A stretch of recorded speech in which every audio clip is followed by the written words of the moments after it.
Hey guys, what up? What up? How we doing?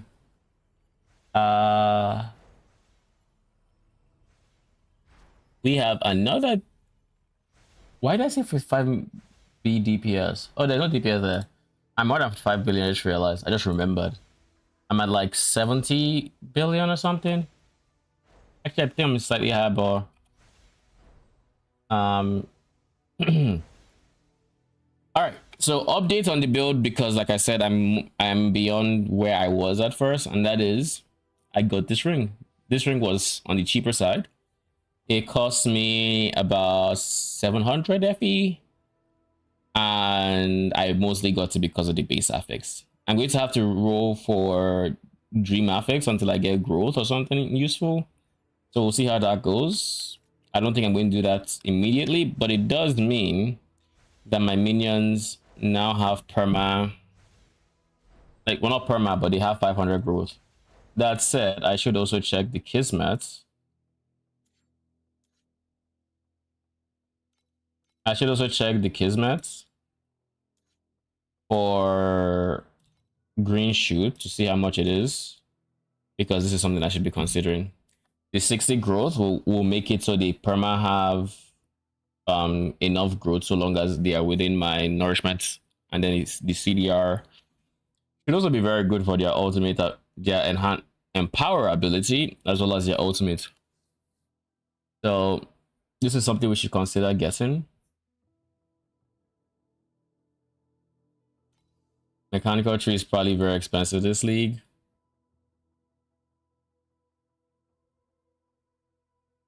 It is something I'm considering. And then how much is Star Trail? And it scared me. Ashley, thank you for the follow. Appreciate you and welcome, welcome.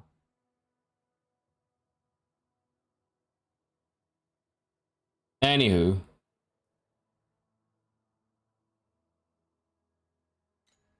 So today we are going to be, oh yeah, and we did Traveler, we did Profound Traveler finally.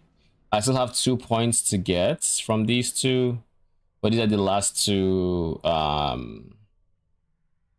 zones that I have to get points. And past that, I think everything else is in path of progression. But the remaining 2 points are in the path of progression. This I can do, which should get me enough of whatever else I need to do. Up minus, welcome, welcome. How you doing? Just woke up just in time then. I'm still very undecided as to what I plan to farm. Honestly, because I don't like damage avoidance. I think damage avoidance is very, very bad for my build. Because, like, honestly, there's a couple things here. Now that that I have killed Traveler for Profound 8, my raids in Sandlord are now deep space level. That does mean I make a bit more currency from them, but it also just means that things take a while to die until I get more DPS. So I kind of want to focus on DPS, and the easiest way to get DPS right now, if I think about it really, is upgrading my erosion Magi situation. So what that means, last day I just farmed 6 KFE is going to be a big upgrade. Holy, big farms. What have you been farming?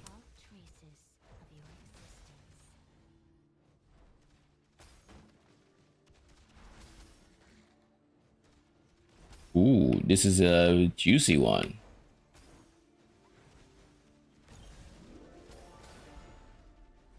Something hit me with a slow or something.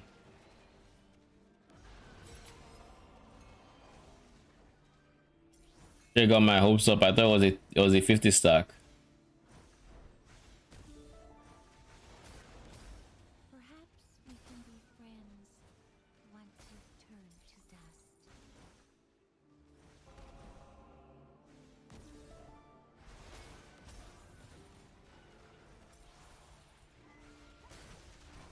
Fortuitous cube.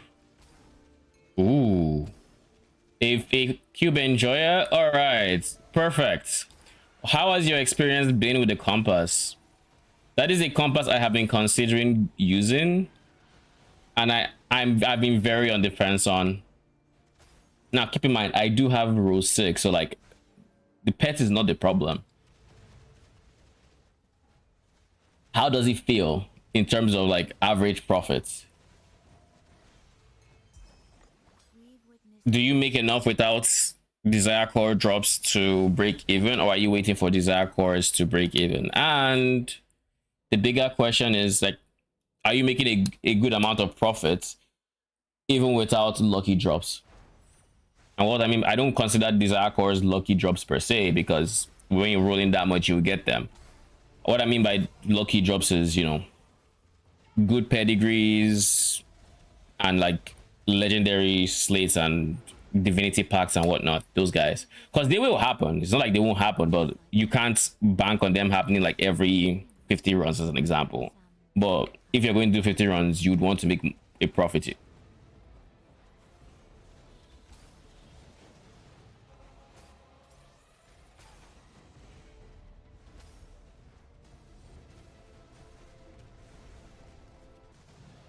A bit average.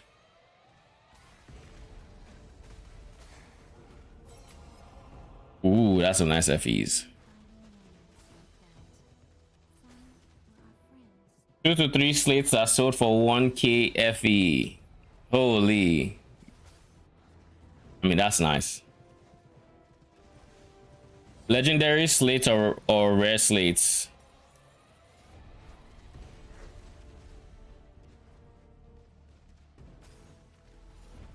Rare slates. Oh, must have been for chromatic shots.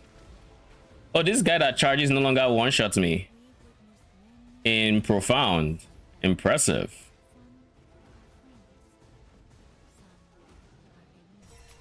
That kind of goes to show just how tanky I am. What the fuck is malevolent hand?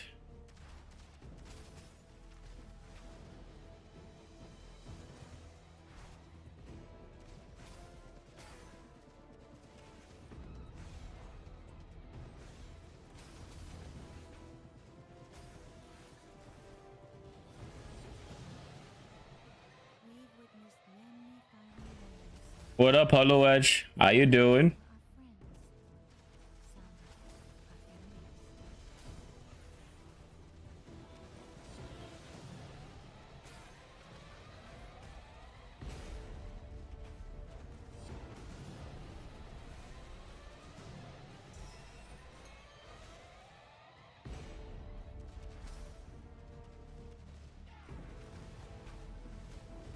Free pet today. What did I spend it on? I got my Alice to level 4 with the pets.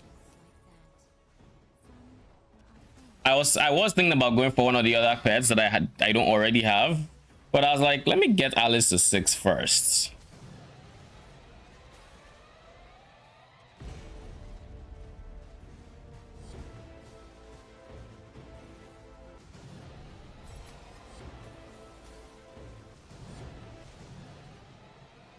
This music is so distracting.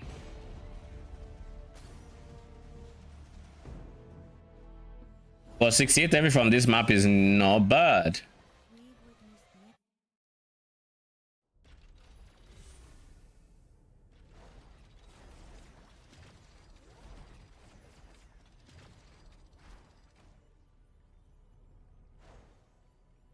I think I'm gonna farm normal cube and dream instead of, or go other gold cube. It has too much high roll for use. That you're saying? Like it's too RNG for your taste.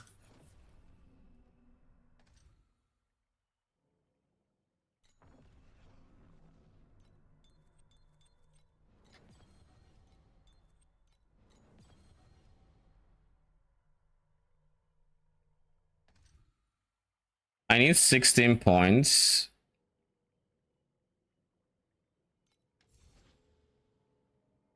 I am thinking about doing a few strategies now. This strat I'm currently doing in Profound is actually pretty profitable, like quite so. My problem with it is that it feels it doesn't feel great not being able to just run forward. Like situations like that, I have the damage to blow them up, but somehow they don't die the first moment around. They do sometimes, but then sometimes they don't, and I don't fully understand why. I assume it's because my ass. Ooh, we actually survived the glacial abyss guy. Okay, that's huge. Anywho, I was going to say I think the reason why sometimes they don't kill them is because they use their ultimate, but it doesn't hit the right angle, or the pack has like some form of DR, res, whatever, and it just narrowly doesn't get one shot for like the trash mobs. So now we have to wait for the next volley for them to die. Whereas that I think hits my enjoyment of Torchlight, because I think Torchlight is a game that was basically made to blast, to where you can one-shot things. So whenever I'm not one-shotting, how do I still freeze? I feel like freezing shouldn't be possible.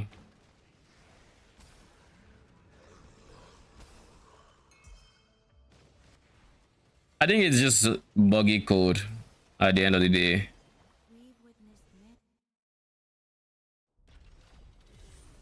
Maybe not 100% crits.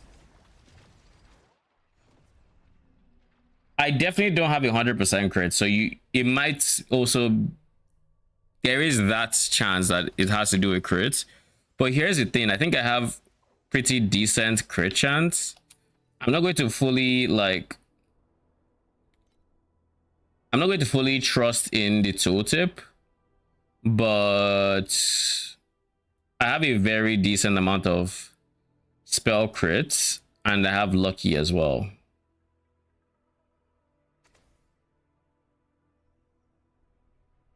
So like when we actually end up hitting the dummy,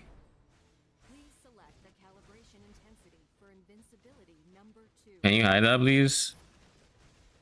You see way more golden numbers than you see whites. It's not as high as I would like. I still want sources of like crit chance. I don't think I have enough of those yet. Honestly, we should probably fix that. It's pretty cheap to do that, because we still have 2 points that can go into minion crit rating. So that's something else we could do.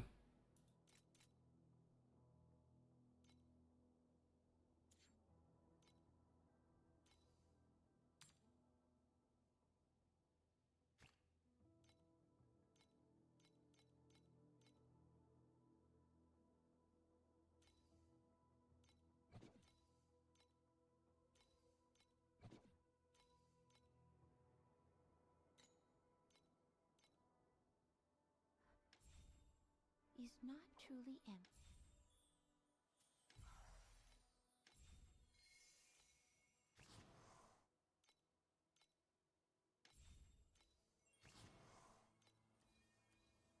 I could have done skill effect duration, but I decided not to.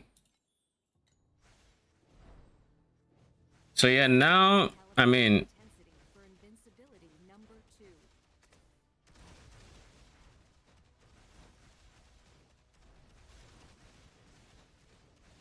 it is definitely, I still see a decent amount of white numbers. But yeah, it could be the crit difference. Maybe crits one shot and non-crits don't one shot. Maybe that's it. Just curious how much I need to ship to Jungle Island. 10 million points. I would say for Jungle Island, first and foremost, make sure your island is as high level as it can get to. Don't ship to a level 4 island.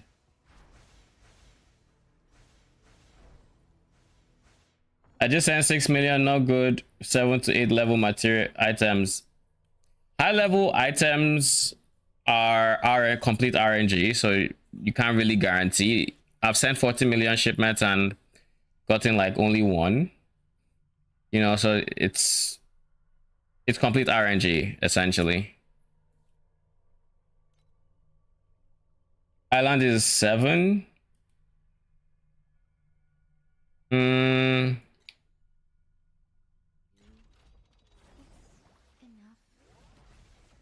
If your island is 7, then I need 5 Glacial Abyss. Then yeah, you can send bigger shipments and it should be fine. I want to try sending small shipments, so I will send small shipments. Like I'll send orders and leave it at that.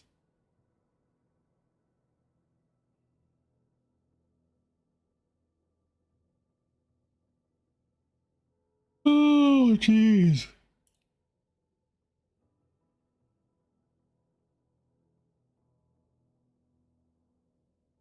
250 points and got level 7. Like I said, it's all RNG. You really can't say, oh, this will get it and or this won't get it. It's literally just RNG. Sometimes it works. Sometimes you get lucky on the material. Sometimes you don't. But congrats, level 7 is pretty good money right now, I think.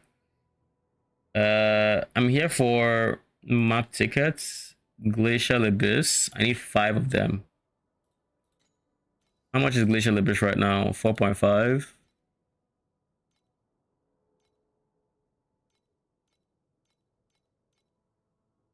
I'm not looking for 99 Magi. I'm looking for 1. Looking for 5 rather.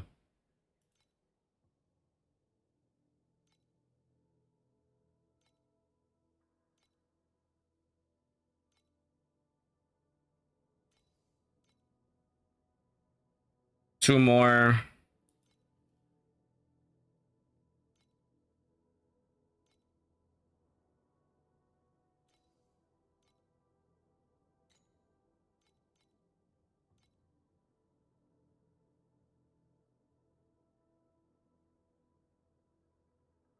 One key FE. Congratulations.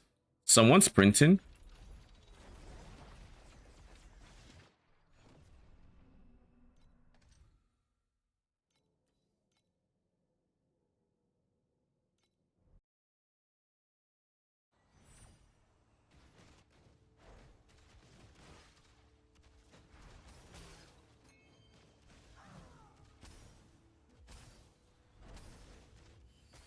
That world is not scary.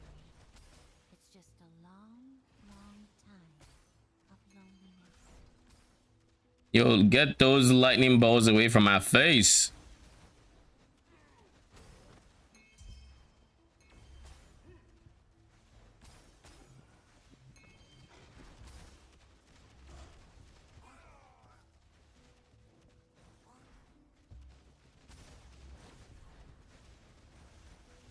But yeah, I think I might.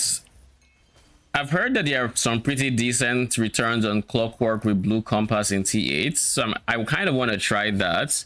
And honestly, I also really like Sandlord in Profound as well.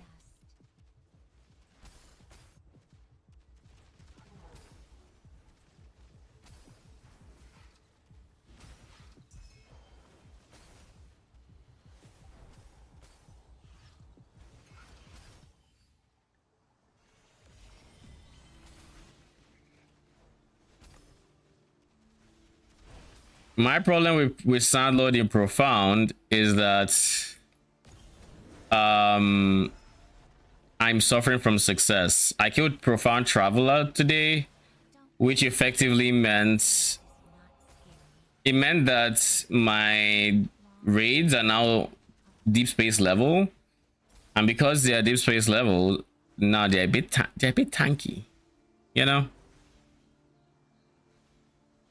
They're on the tankier side now, which is on a ooh chill.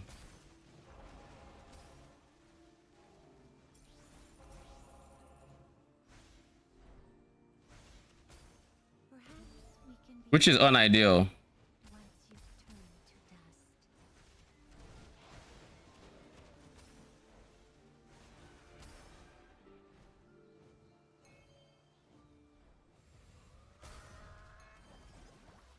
witness men.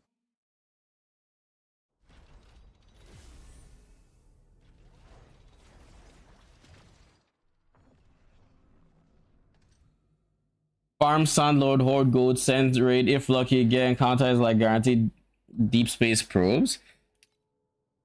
Sandlord is very good money. Like right now, there's some really good deep space probes. Yesterday, I sold a few. And I saw the compass one for like 80 FE, was it?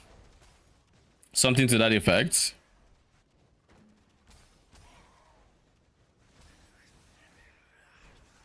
Don't worry, that world is not scary. It's just a long, long time of loneliness.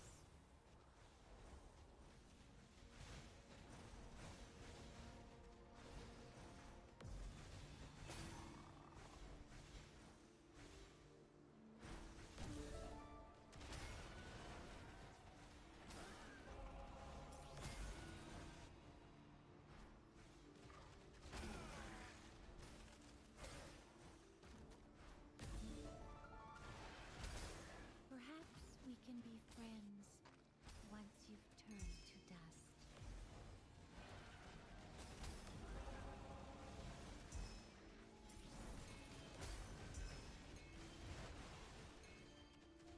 Oh, jeez.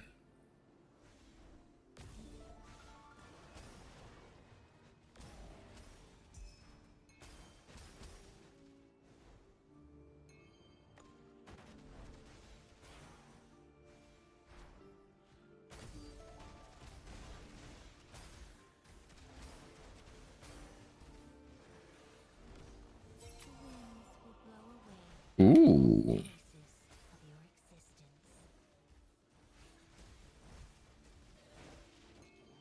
Now that summer is practically here, my apartment is fucking hot.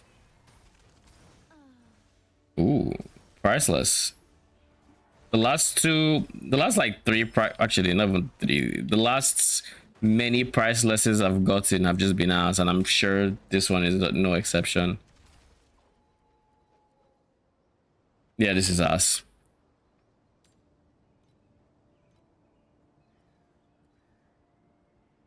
Kinda saw that coming.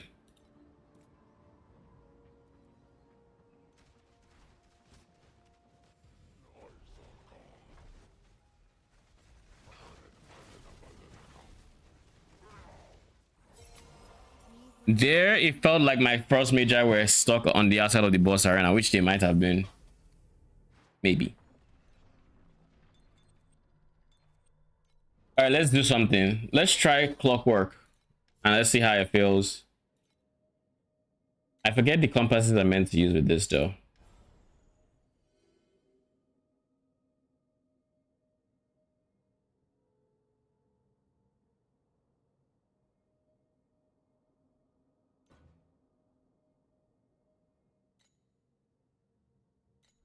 I know I want to use... Ooh. Which tree does this area currently have?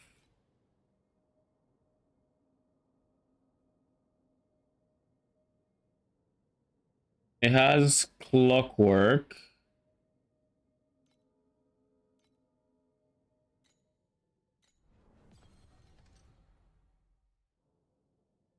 How does it have my current Clockwork tree? Oh, maybe I ran the Watcher and I didn't open it until just now. Oh, that is very convenient. Good shit, pass me. Very, very convenient.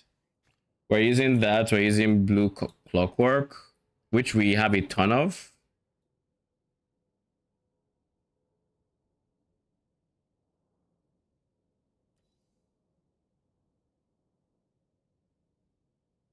Did I sell them? No, I didn't. Okay, cool. Had me questioning. I'm like, yo, did I sell it? And I think lastly, because we're here, we're going to use war.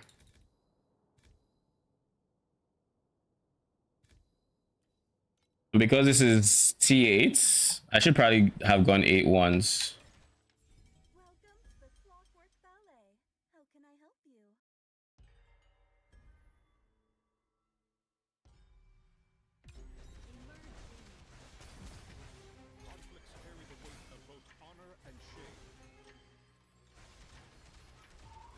Why yo aggroed on?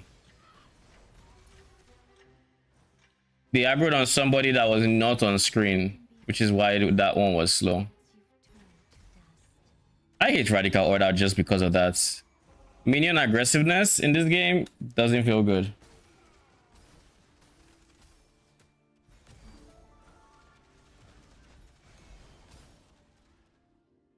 It should have just doesn't.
All right, let's reset this guy real quick.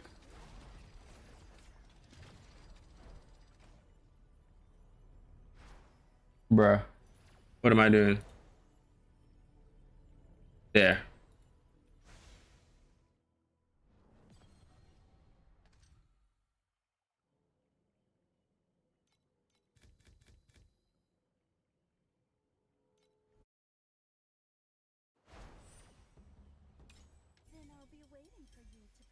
Roses in no man's land. All monsters in the stage are low level. All employees. There are 7 rainbow cogwheels.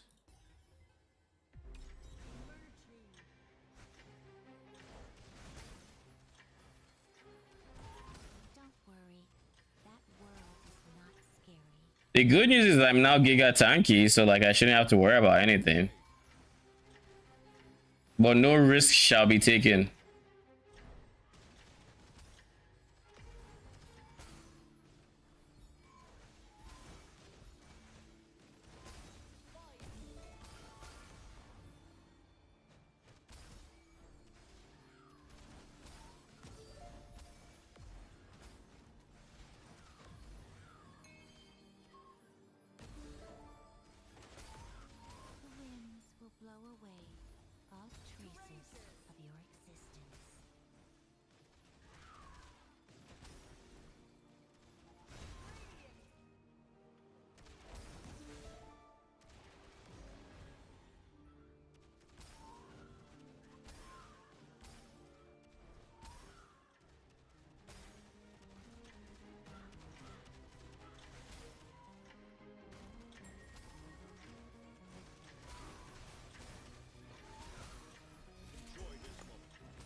GG. Or you know what to do. Big.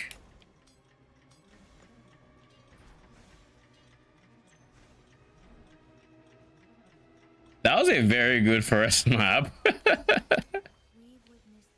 Just give me 7 rainbow, what's it called? 7 rainbow vouchers. Cogwheels. Just like that. Like, okay. Sure, don't mind me.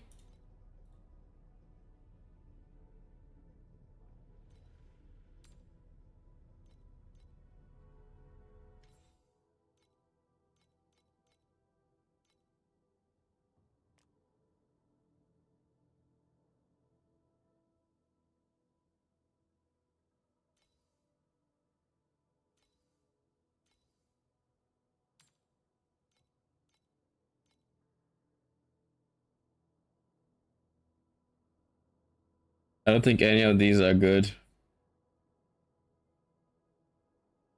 Yeah, none of them are good.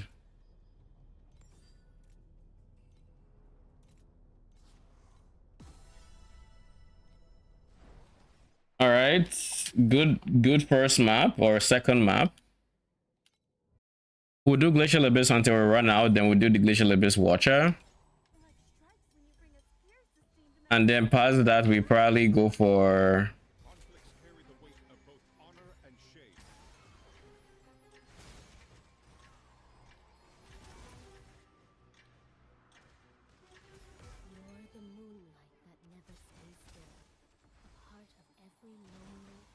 By the way, did you guys hear about the new pack spirits that they announced? Because if you didn't, count yourself lucky.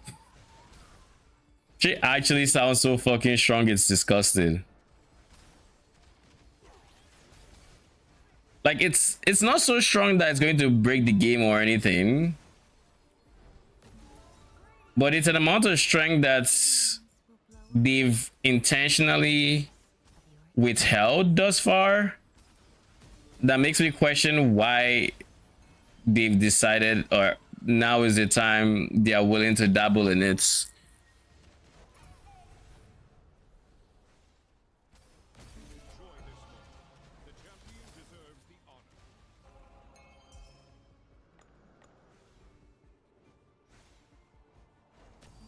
Farming blue colored compass also kind of shows me how much of an early game strategy this like clockwork can actually be. Because with all the gear you get, I can imagine day 1, day 2, shit would actually go so hard.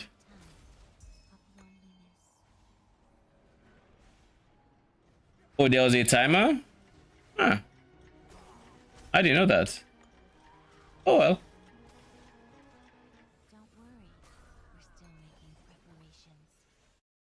And let me see if I can find the let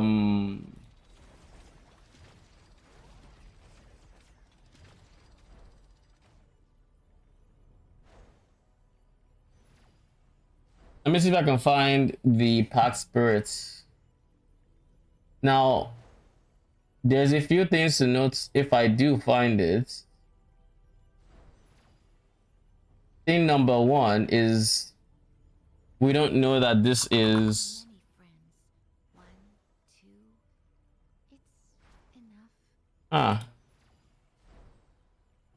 we don't know that this is the actual version we end up seeing, but this is the version of the pet I have seen. But essentially they plan on releasing a pet. Let me see if I can translate this.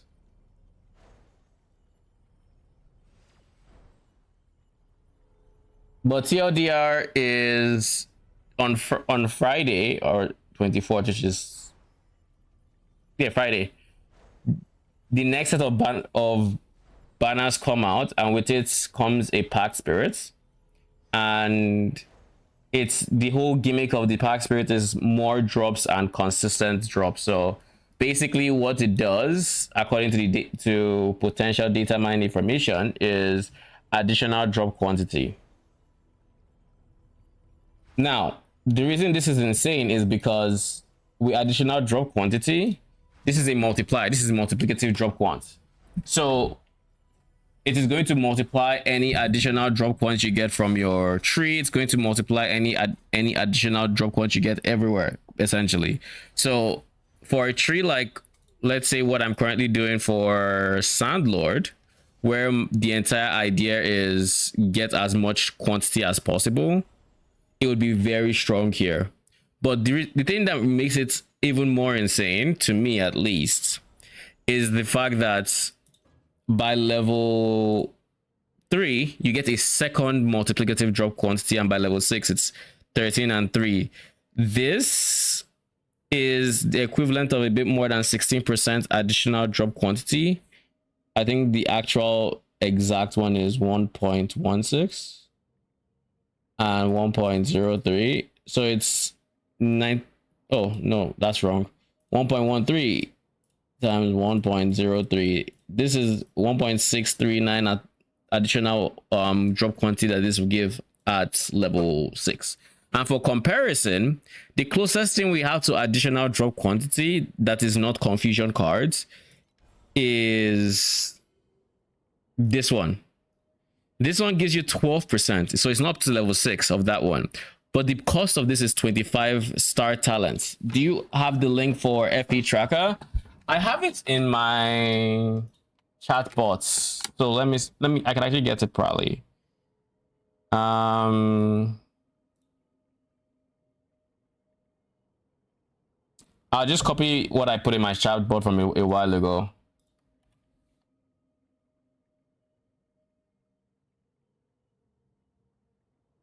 It's too long. It's too long for YouTube. All right. Switch over to Twitch and type !FE tracker. Or I can just do that in Twitch actually.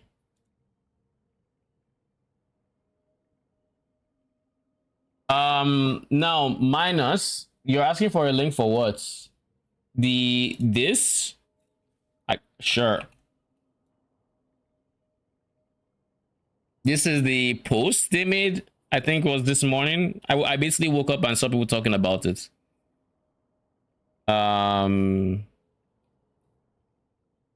yeah, it is going to be it's going to be quite the interesting decision, because like I said, the other sources where we have additional drop quants, they have been so tight-fisted with it so far that they typically come at a cost. Look, take this one for example. This is 12% additional drop quantity.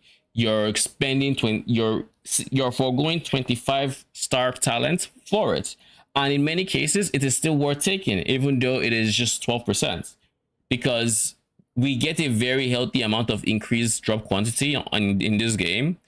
So whenever there are additional multipliers, they are big. So to get another multiplier outside of these two and then throw it on top of what we already have,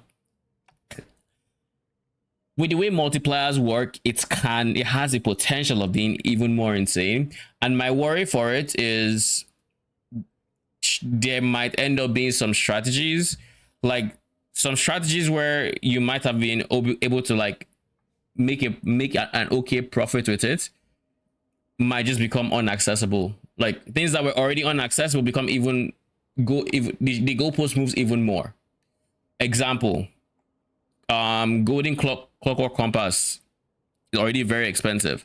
The moment you throw in another loot multiplier that's going to affect it, also suddenly the people who are farming it are more willing to spend a bit more because they are now making a bit more.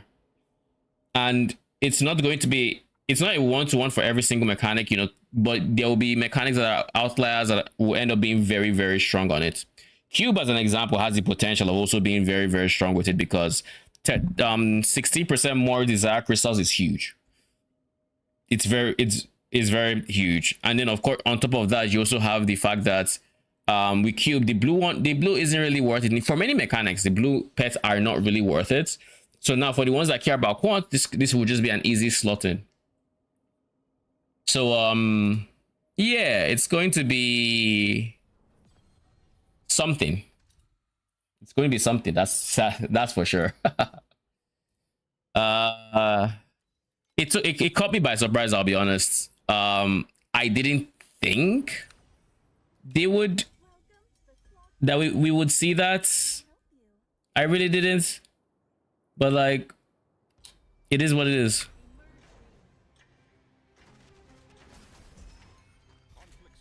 It wasn't on my bingo sheet, to say the least.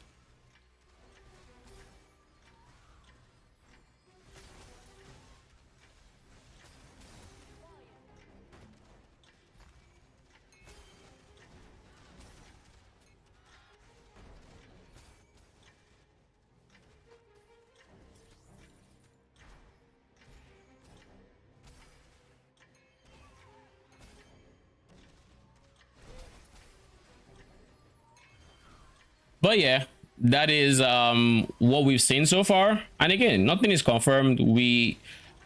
they've only announced the pack spirits. They haven't announced the numbers. To my understanding, those numbers were data mined. So subject to change. We don't actually know if that's what they will end up actually having, you know? So we'll see. But it really would just not surprise me.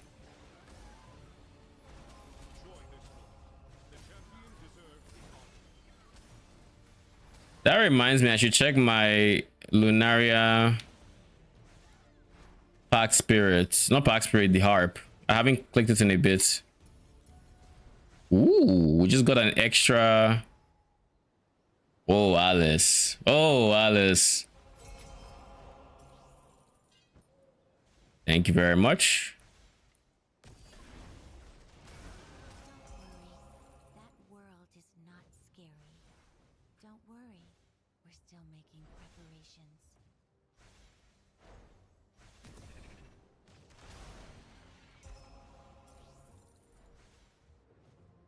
All right, I think everything else we just leave alone, and then we go to the next map.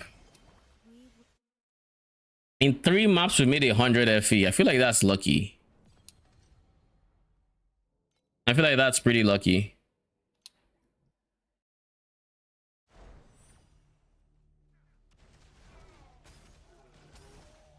Fun fact, throughout my entire...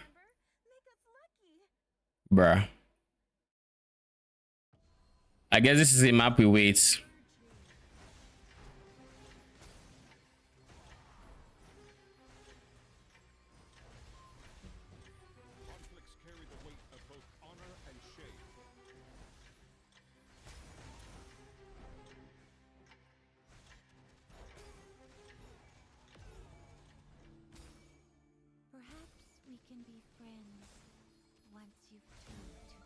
This is a waiting map.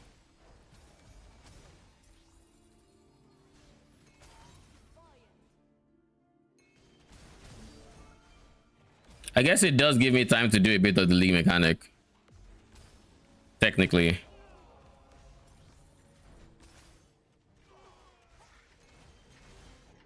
I almost touched that time extender and I was like, do I want to touch it?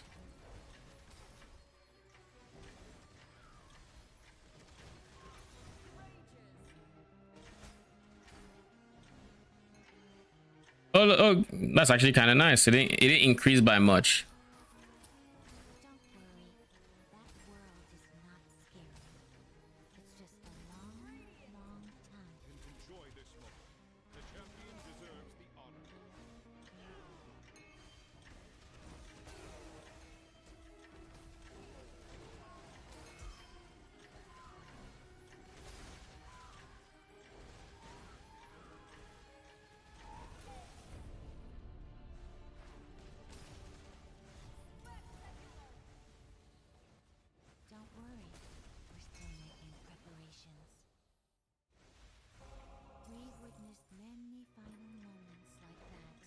All right, fair. Map didn't give me much.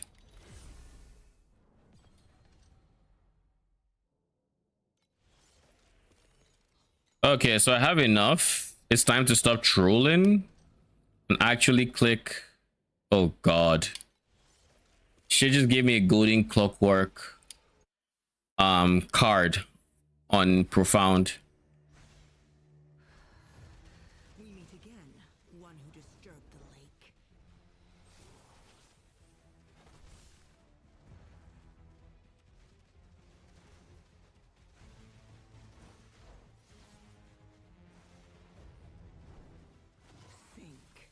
Holy, the fact that I live there shows how tanky I am. Let's not tempt fate twice, shall we?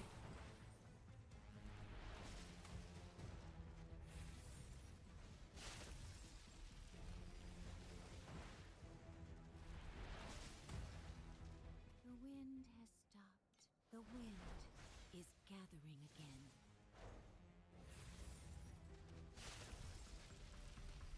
If time is flowing toward an outcome I detest, then I will freeze you along with time itself! Bro.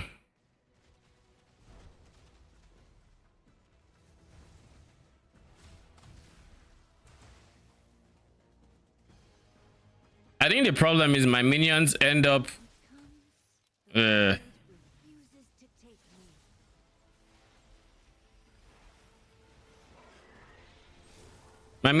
proccing some of the icicles, and those icicles are not things I should be eating.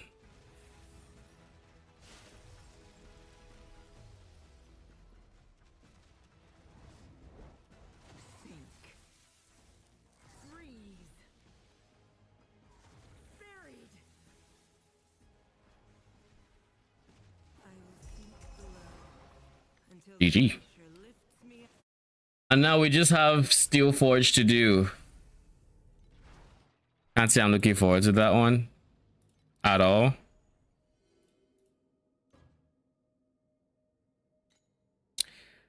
Nah, I can't say I'm looking forward to it. So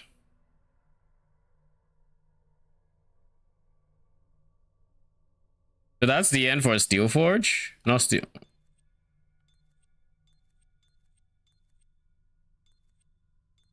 I don't want to do 8-1s. But we'll do some Steel Forge, shall we? Refresh.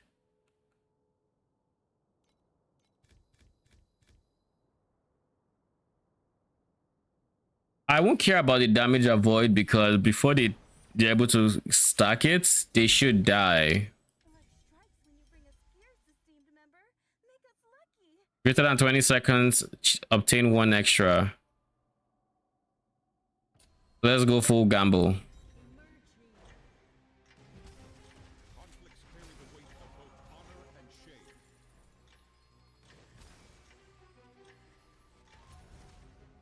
Holy, what the fuck?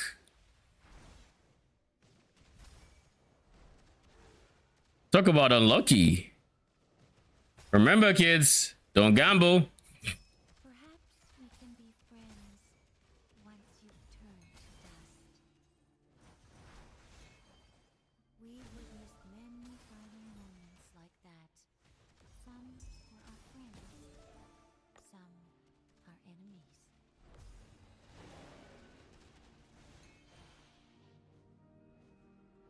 I think I said I wanted to look at this item. We have you now.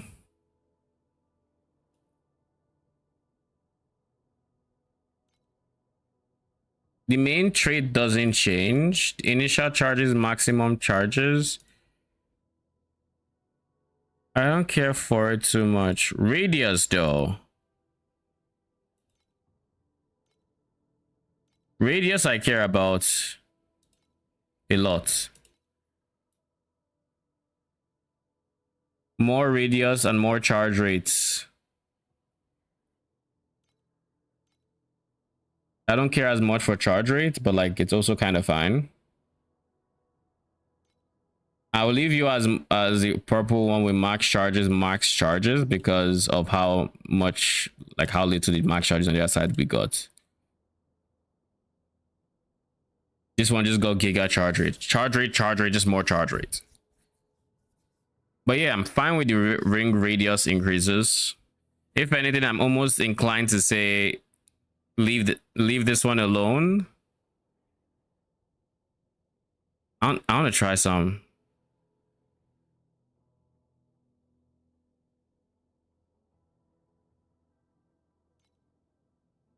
Wait a second, this one sucks. What am I doing? Where's the Rhapsody one?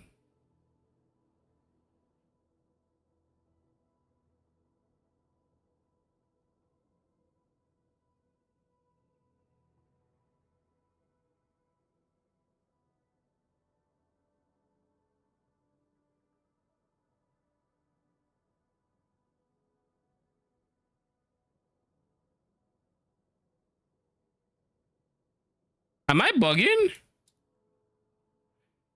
There it is.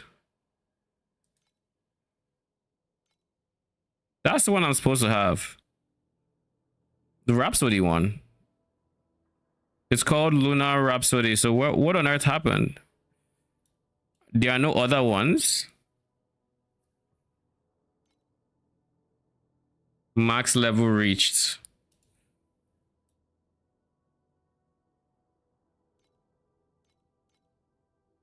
Lunar ring radius maxing. We're going to eventually do that, I feel.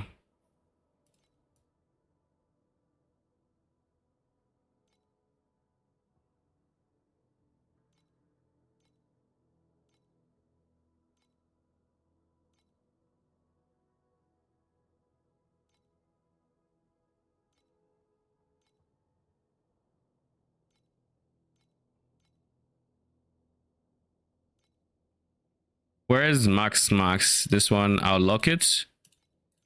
This one I lock. This I lock. Is there anything else I care to not lock? Maybe one of these guys, because I do actually kind of like the effect of having it count.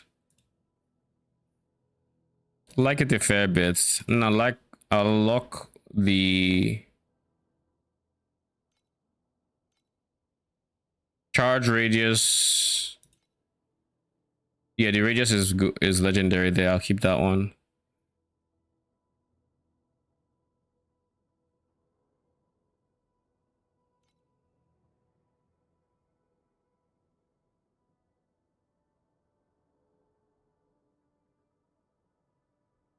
What would this do for you?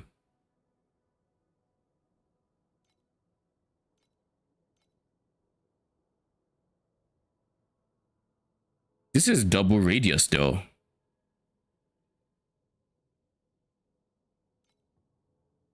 This one is 0.10 more radius than this guy.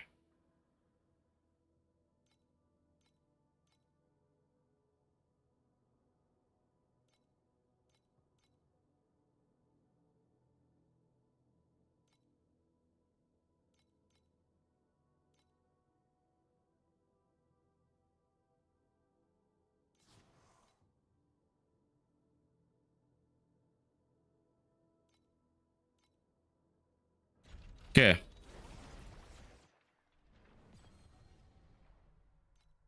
Let's see what exactly is going to happen to our radius, shall we? Kind of curious. Welcome to the Clockwork Ballet. How can I help you? Welcome to the Clockwork Ballet. How can I help you? Emerging.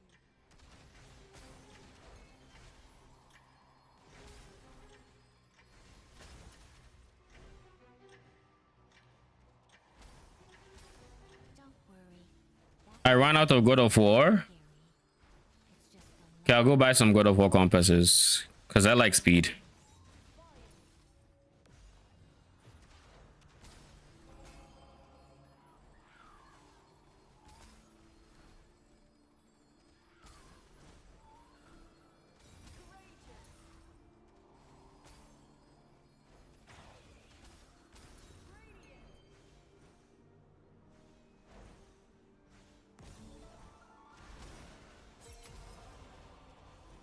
The winds will blow away all traces of your existence.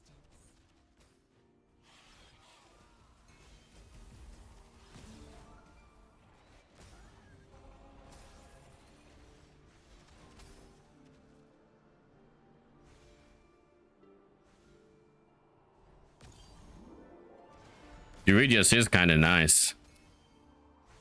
You know what I've been thinking about? I've been thinking about using the one that starts off very small and then grows bigger. You start off with the edges alongside the one that also makes it cheaper too, of course. But you start off with the edges and then you work your way to the biggest cluster of them.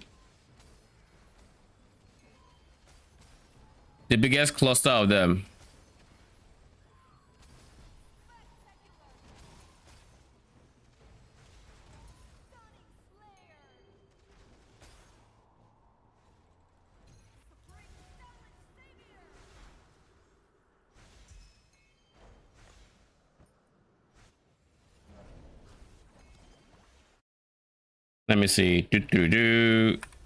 Also, I kind of want to know. Yeah, this is fine.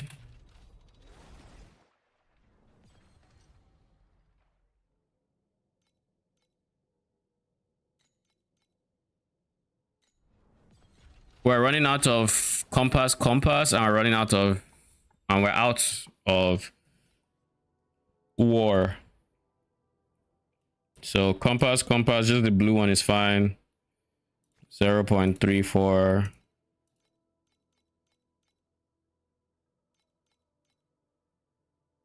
Wait, did I see 0.34?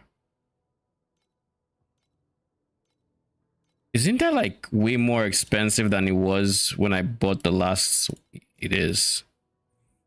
It was worthless before. Now, not so much. And then war is 3.5 FE.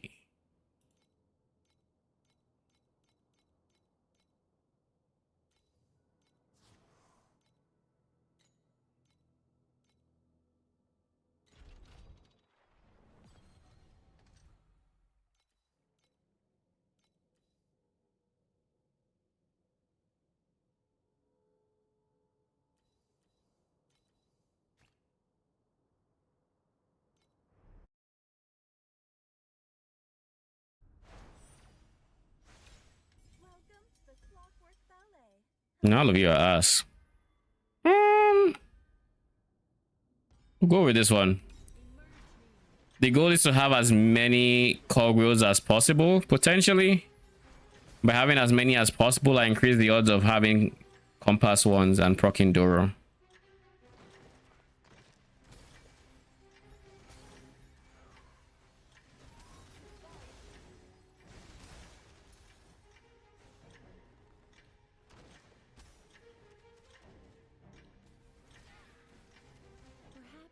Yeah, it doesn't look like there's anything on that corner. Just being sure.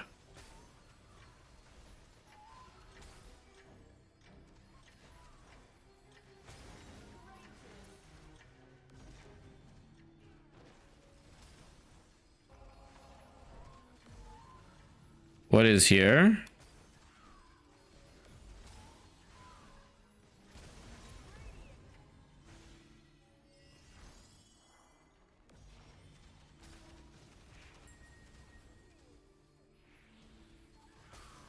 Don't worry. Enjoy this moment. The champion deserves honor.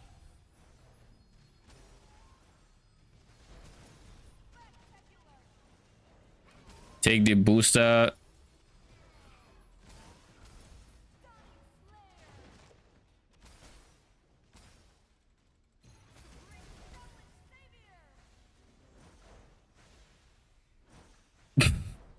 So much nothing. Holy. I didn't even see gear there, or just silence.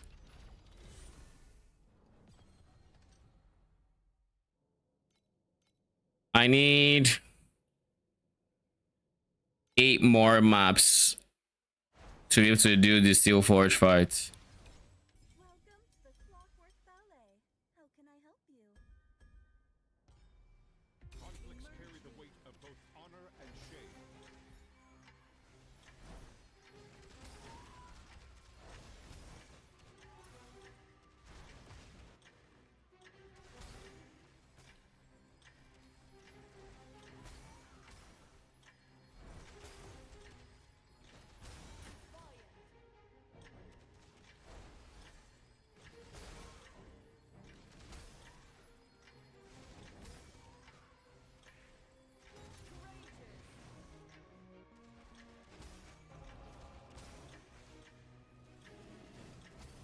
Perhaps we can be friends once you turn to dust.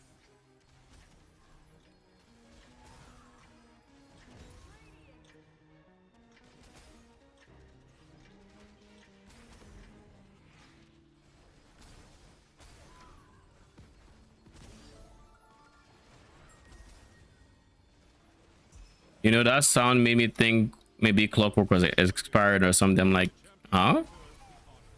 Confused me for a split second. Don't worry. That Holy. not I just noticed the projectiles. just a long, long time of loneliness.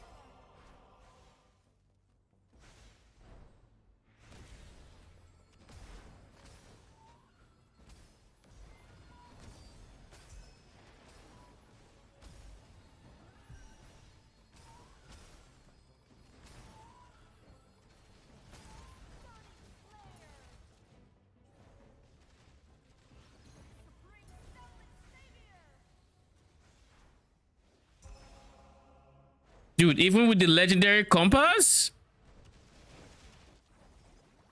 Wait, you can't tell me not a single compass dropped there.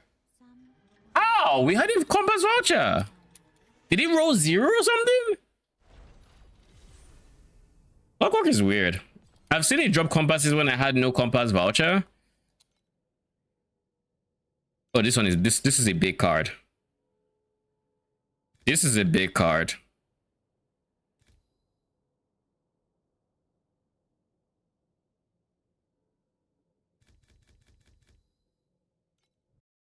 The reason this is a big card is because now all the booster juices and whatnots are going to...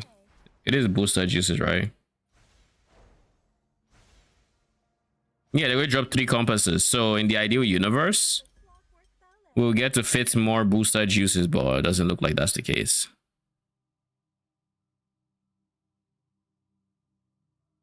Should I reroll and look for the blue that adds more? There we go. Even more booster drinks. Perhaps we can be friends once you Conflicts carry the weight of both honor and shame. Talk about getting lucky.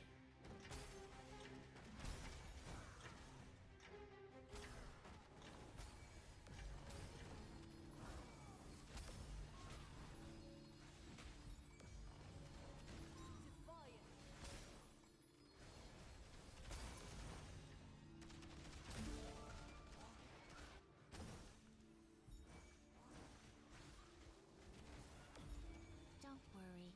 That world is not scary. It's just a long, long time of loneliness.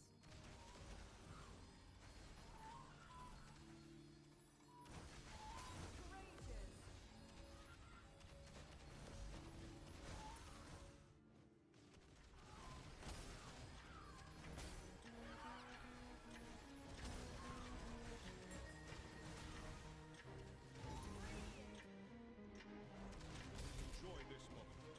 The champion deserves the honor. Holy FPS drops. What the fuck? Winds will blow away all traces of your existence.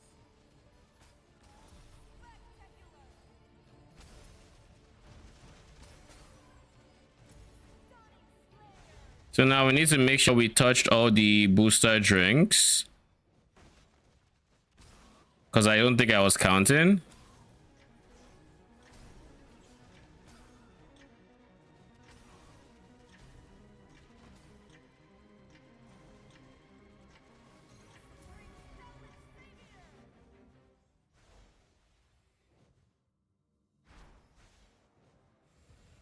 Kind of underwhelming.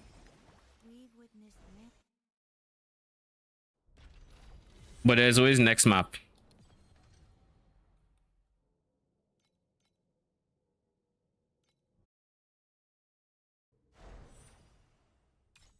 Welcome to the Clockwork Ballet. How Nope. can I help you?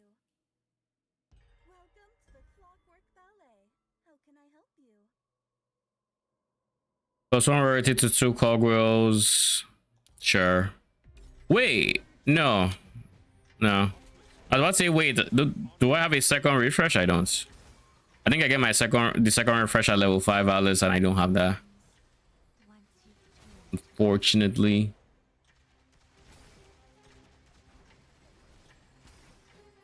Now we just hope. I think there's at least a guaranteed booster juice in each stage, right? From the tree.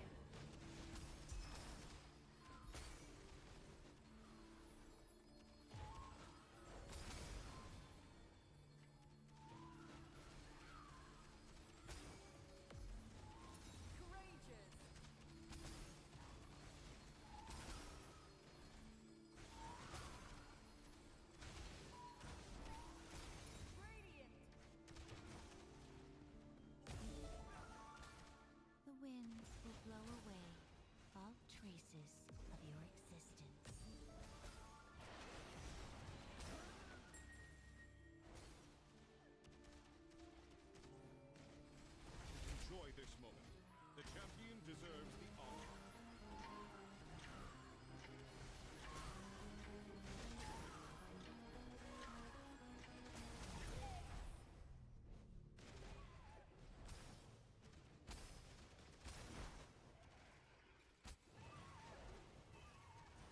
There we go.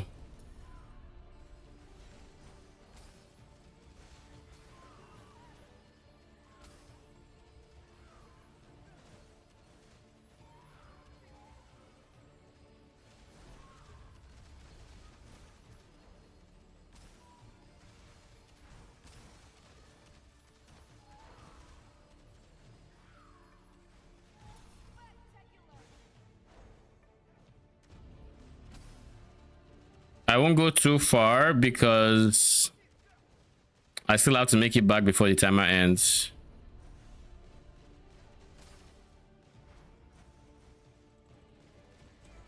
Perhaps we can be friends once you've turned to dust.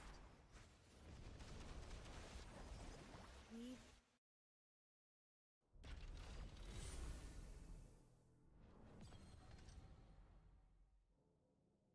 I need 6. I have 1, so I need 5 steel forges. I know that fight is going to piss me off. I know it. I don't know why I'm doing it now. 2.9 times 5.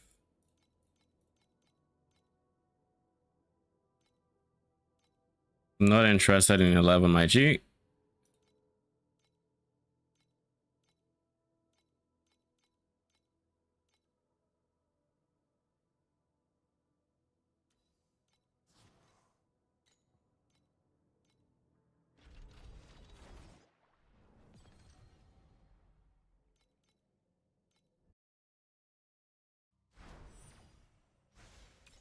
Welcome to the Clockwork Ballet. How can I help you? I care about booster drinks now. Oh, Make us lucky. Emerging.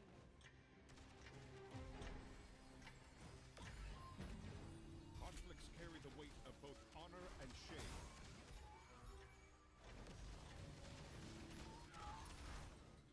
I'm looking forward to actually getting a curse so I can stop having to rely on paralysis or on knockback protocol to do grudge. But she actually annoys me during clear.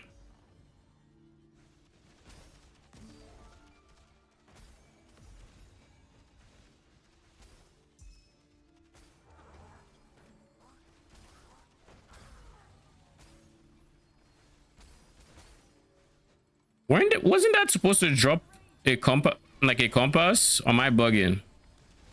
don't worry. That world is not scary. It's just Or is it a chance at the compass? I feel like I would know if it was a chance. Like there. It didn't drop a compass. The fuck? Enjoy this moment. The champion deserves the honor.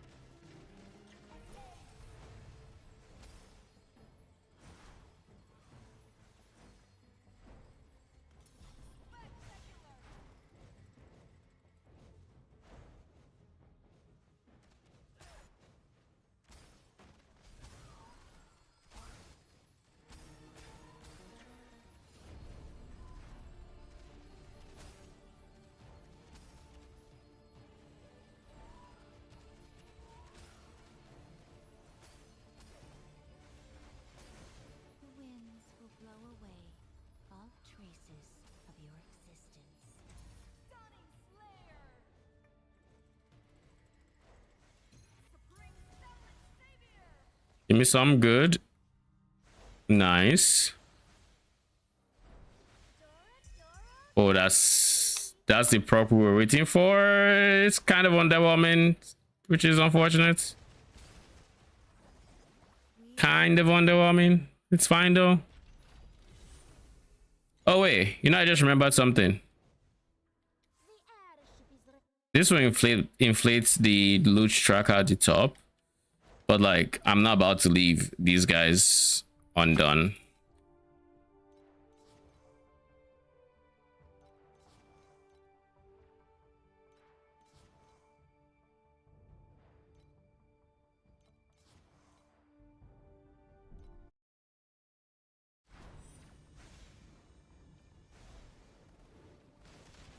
So this is now an area level 90, which is deep space territory. I find that raids typically are easier than this stage. So like this is easier than deep space would be, or it requires less DPS, but it's still more DPS than necessarily like T8 would be using. Like, or than profound. Like while this was profound, I was almost one-shotting the, well, not one-shotting, but I was killing them in under, I want to say 15 minutes, 15 seconds rather. It was very quick. Now, not so much. And it's entirely dependent on like how much uptime I give them on their stage 5, which means I have to be kind of close. So they are within nourishment of life AoE. Like the good news is I'm not squishy, so I won't die by getting hit by just one spike. Enough spikes might do it, but one will not. Two will not as well. 3, it depends on like the spacing. I'm back the wind. Like there I got hit enough.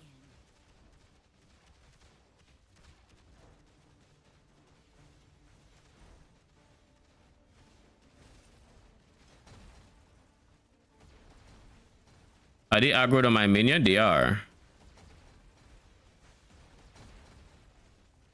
Never mind. They're back on me.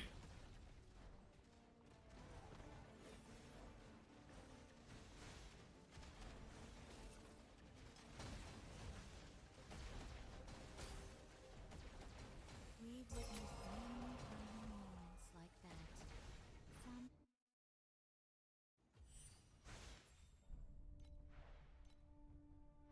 Ooh.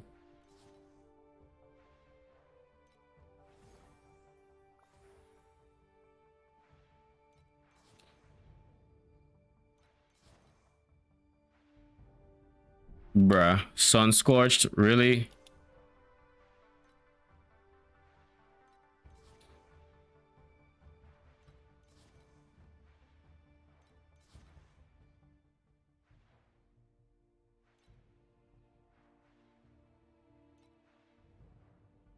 All right, I think that's all for the gliders. They're all 0/3, so we're kind of chilling.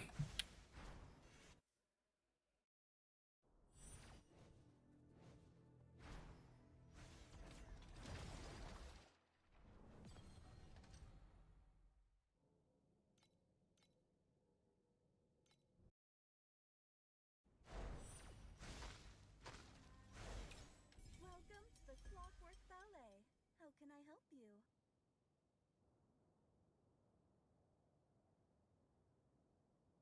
There is one time extender. I don't need time extenders.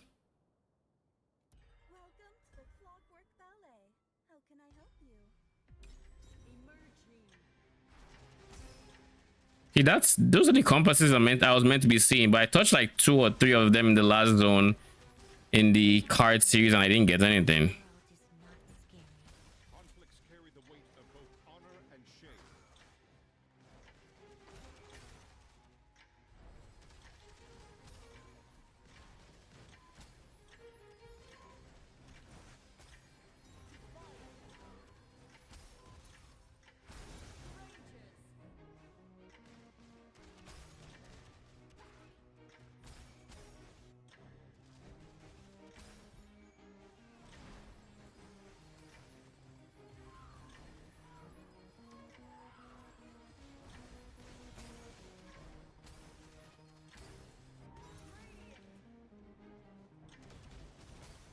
The winds will blow away all traces of your existence.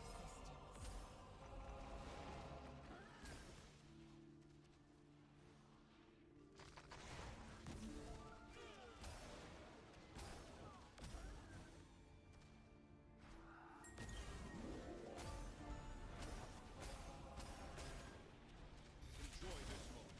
The champion deserves the honor.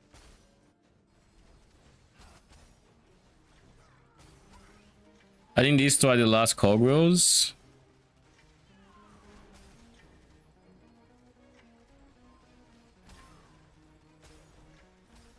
Don't worry, that world is not scary. It's just a long, long time of loneliness.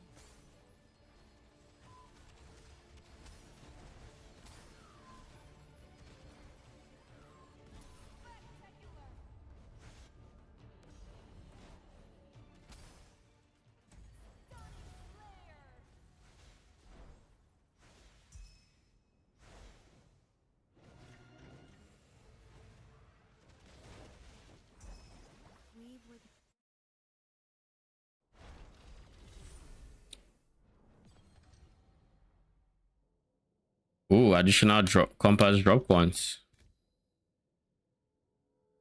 I don't like that little. Nope. Okay, that's fine with me. Welcome to the Clockwork Ballet. How can Nah, I don't care about booster drinks. Welcome to the Clockwork Ballet. How can I help you?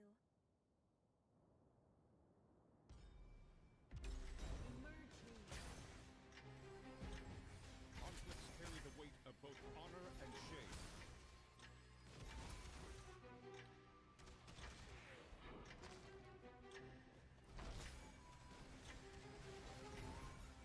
Perhaps we can be friends once you've turned to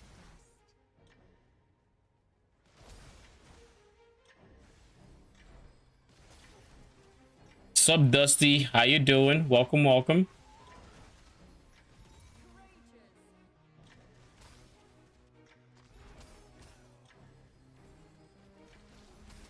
Why is my FPS eating shit?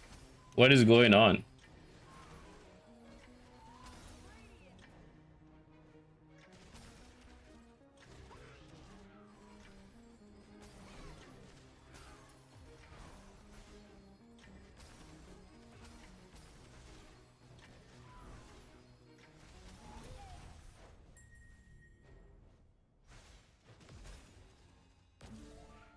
Enjoy this moment. The champion deserves the honor. Dusty, thank you for the follow. Appreciate you. Welcome. Are you a TLI enjoyer? Or perhaps a long-time lurker? How you doing?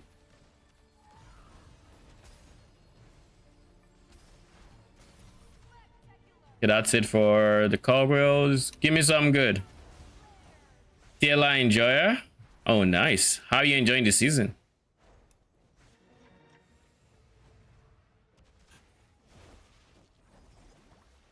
What did you end up rolling?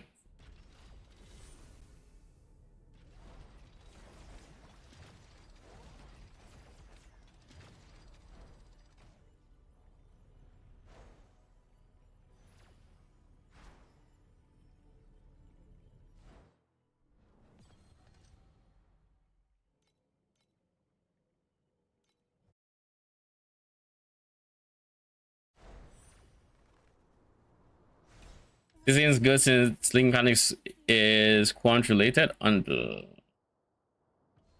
alright, we wait a bit on that 20 seconds, right?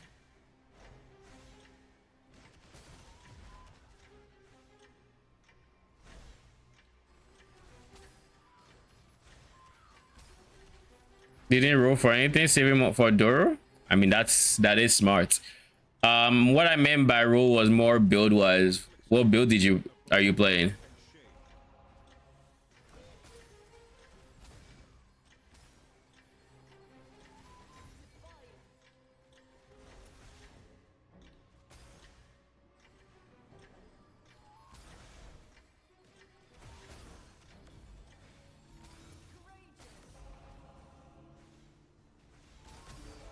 The winds will blow away Oh god. traces. Where did that time come from?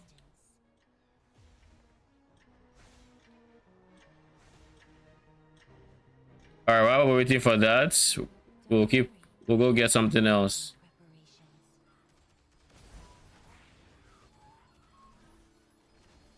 Iris 2, how you enjoying it? I played that last league. Turn it into an Ember farmer. The life regen really makes God of Might very, very. Oh shit, this is a revival mechanic. We can be friends once you've turned. Holy money. I mean, that's worth potentially failing Clockwork. Don't worry.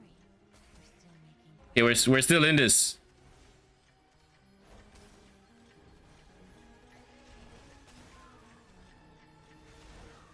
Come on.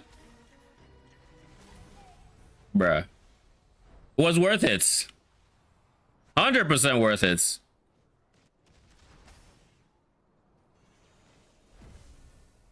I bring good luck.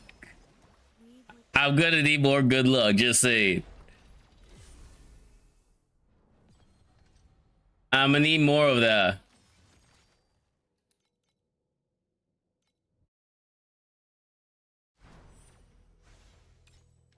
So you're looking to farm embers in Profound, I take it.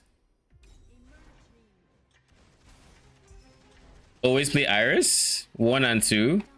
Ooh. I am a minion enjoyer. I only play minion builds, but not necessarily just Iris 1 and 2. I've also played a bit of Moto. I think Moto was my very first build. Then I went into Iris and I stayed on Iris for a bit. Last season was my first time playing Iris 2 because before that I had the misconception that Iris 2 was more of a self-cast playstyle than a minion playstyle. But then I looked into it in the preseason and I was like, oh sure, you can play minion? Alright. I'm down. Had a lot of fun. We full gamba this. We go for all 7.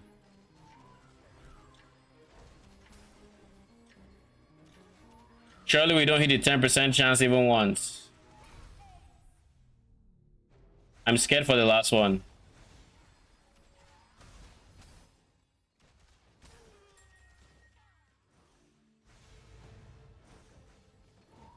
Enjoy this moment.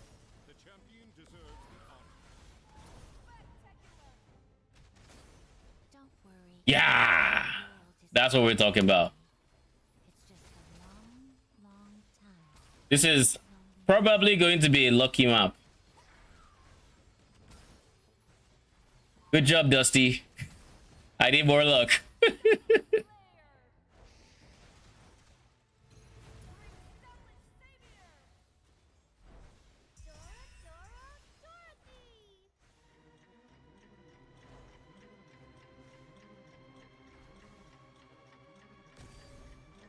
11 combo. Once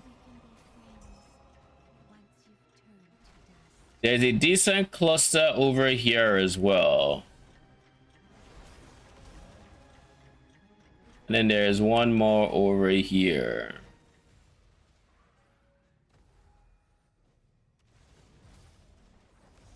We've witnessed many final moments like that. I'm also considering being an Ember farmer as well. The things I do have to wait for, however, is I need to make sure my ES regen is up to snuff. Currently isn't.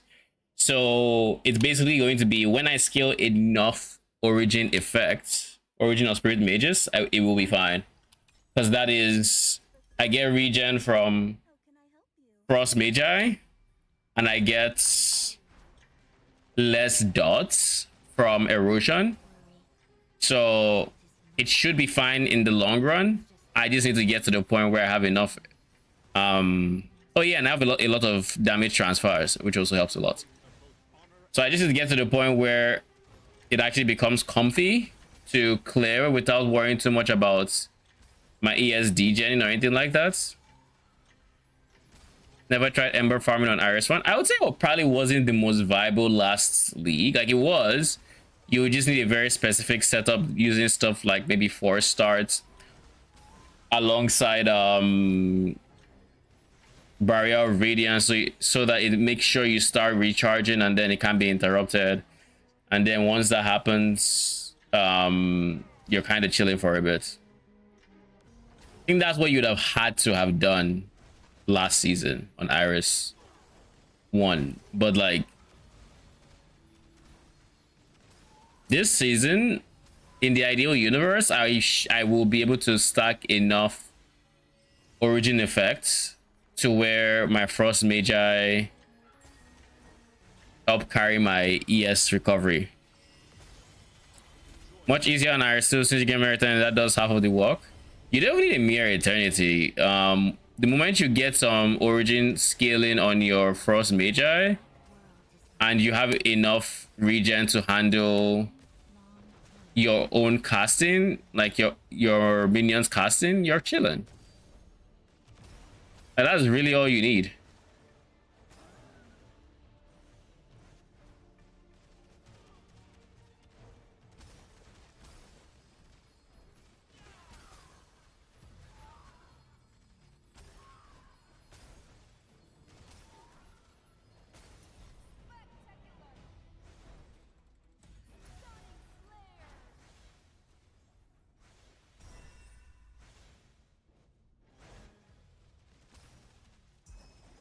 We've witnessed But yeah, mere eternity, once you hit the the armor threshold, does some work. This is gonna be a frustrating fight. I already know.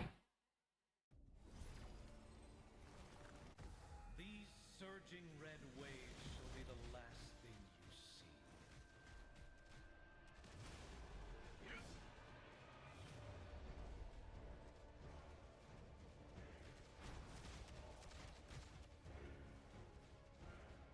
Oh, he's aggroed on my minions.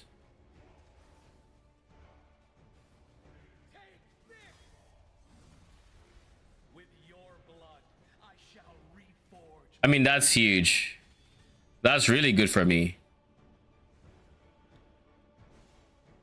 That is really good for me that he's aggroed on my minions.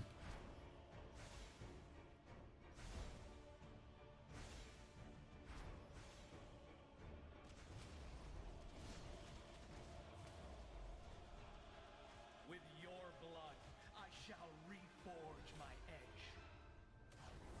Like, this is a... Okay, this is not... Oh, God. what comes, goes. It's not time to leave all of you yet.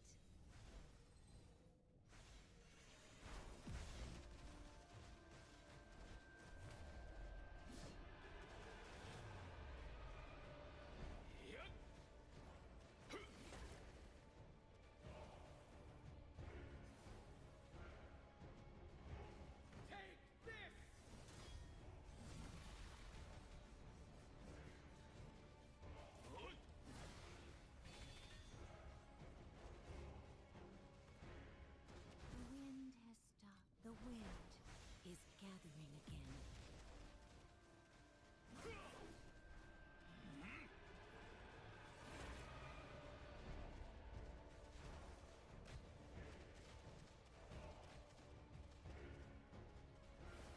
Dude is getting dipped by AI. Ooh! 50 stack?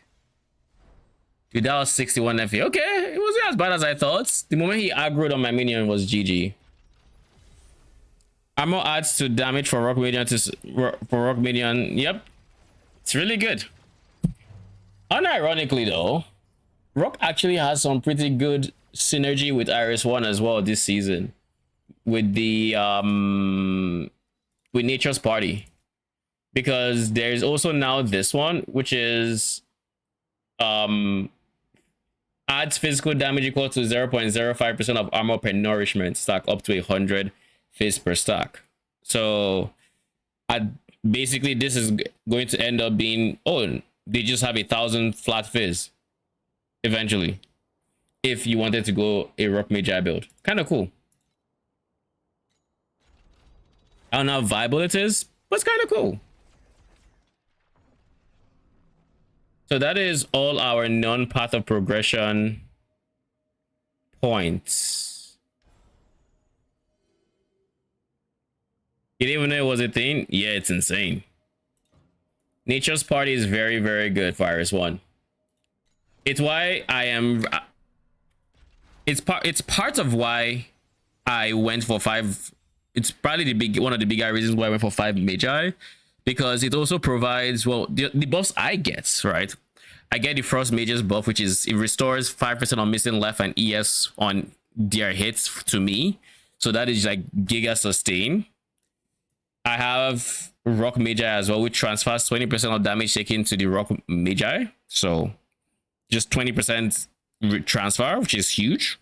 Big defensive boost.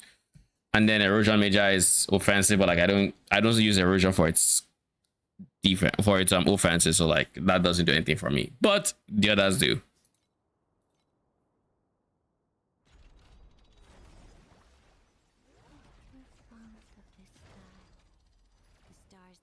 So yeah, that's a very, very good node to go for if you're on Iris-1. And because it's Iris-1, it's also much cheaper, which I really, really like. All right, let's go to Voidlands, which is where this is the jail we're going to be in because we already have 99 beacons here.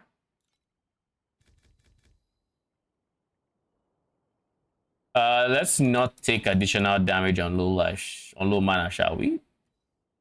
Because we're kind of on low mana. Is there anything good on Iris 2? If I remember correctly, there's a breeze node that's actually very strong. Okay. Greater than 20 seconds. Let's try that. Carry the weight of both honor and shame.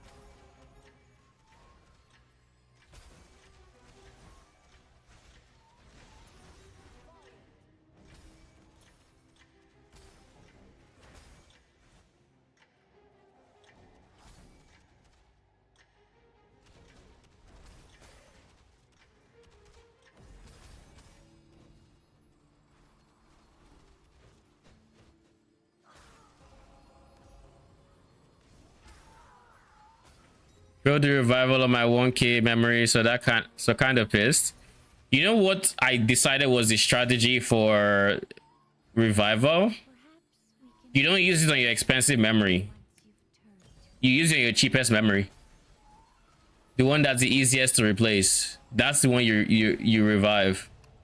Because you can only have one regardless. So why is it on the expensive guy?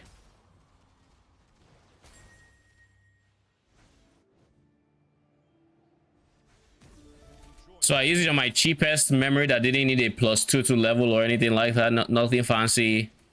Which is why it's on my intelligence one. Don't worry. That world is not scary. It's just a long... Wanted the stat boost for the attribute, and the unique one has the most attributes.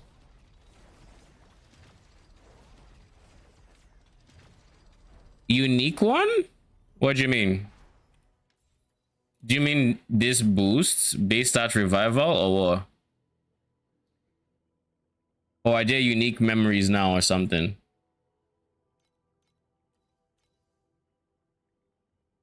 Okay. Yeah, my trade one is my cheapest, so I just did that and I actually got it, so that's good. But I wouldn't have minded if this was my cheapest or this one. But this will end up being one of my most expensive. This would also be very expensive. Because I need to get both of them to level 5. So I'm like, yeah, it just has to be this guy. This guy doesn't have any strict requirements on what I need, so.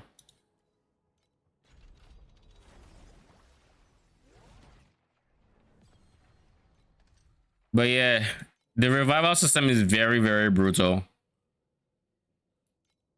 Like it's insanely brutal.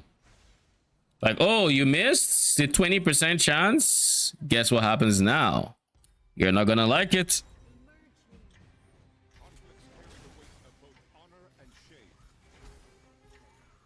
Double T0 affixes. Rip. So now you can't sell it back. You kind of just have to either keep it for a different character or something or delete. It feels really bad. Like I really wish they didn't do the whole binding thing. Like I wouldn't have wanted it to be that way. I'm just happy I had a one that could be cheap, because if everything was expensive, well, I only have my thing already. And I was going to wait until much later in the league before I even attempted to do it, but I was like, you know what, prices might go up and all of that. I don't want to be the person who doesn't get theirs, so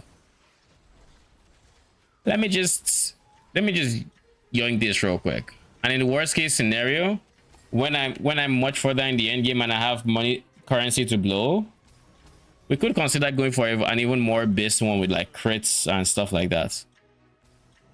But yeah, I just decided eventually I might decide to go for something bigger, but for now this is enough. And this will be enough for a while. A long while.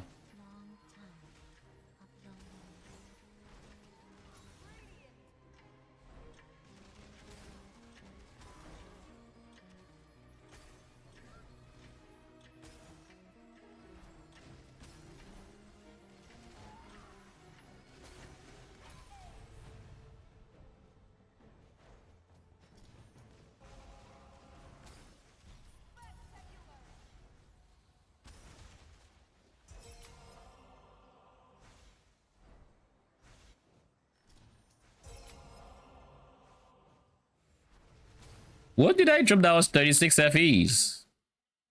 Not that I'm complaining, of course. In my case, the stats didn't change, but it's bound with a bad revival mod. Yeah, so that means you have to replace that one if you want a revival mod, which is not great. But yeah, at least you still have it. And it'll be there for whenever you eventually do push for the actual revival one you care about. But yeah, to answer your question, like I'm pretty sure Iris 2 has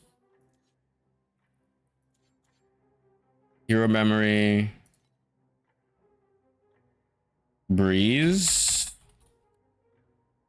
blowing breeze, which is while in vigilant, for every one use of ultimates +1 max breeze up to 15 times, lasting until reconjuring, which is just 15 extra breeze stacks. And if you check your talent, was it?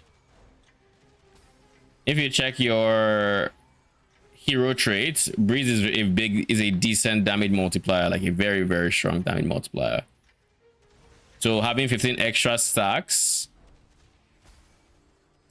Now, obviously, it scales better when you don't have to reconjure, because the stacks last till you reconjure. But you know, it's kind of just good, period, and then it gets better as you get uptime. And when you have perma uptime, then you just have the buff permanently, which is very, very good.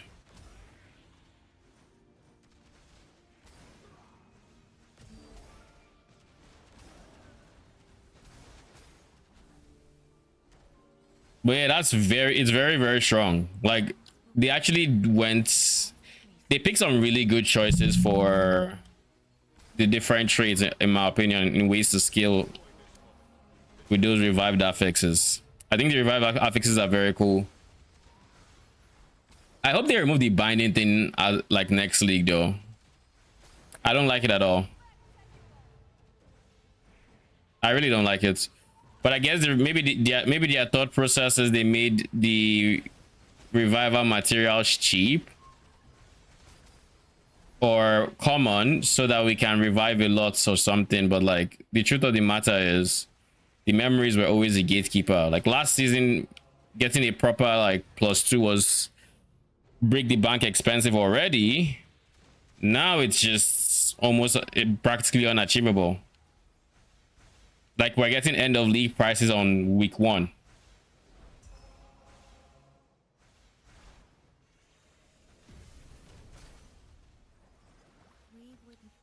You have perma uptime during fights, then yeah, you should be fine.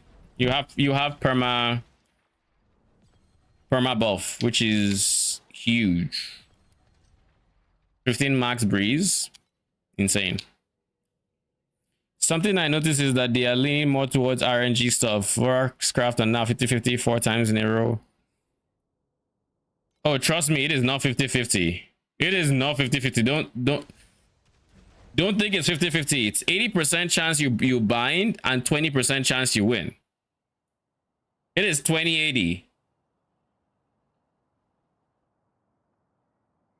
But that is for the final one. If you use the material, it has an 80% chance to bind and 20% chance to win. Yeah, 20-80. So the odds were not stacked in your favor. It wasn't a 50-50. The odds are not stacked in your favor.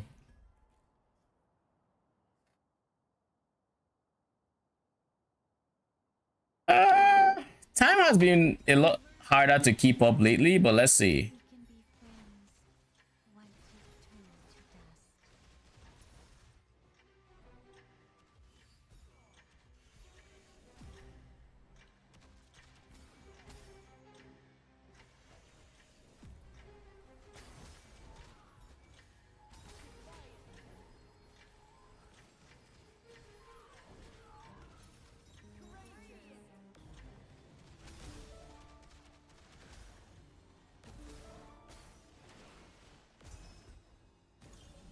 So I hope that gives you some comfort in knowing that you weren't really unlucky. You were just on drop rate. Long time of loneliness. I think the other ones are also not 50% drop, 50% rates, because like I know one of them is like 30%. I think the other ones have their percentages or something if they don't all have it showing there.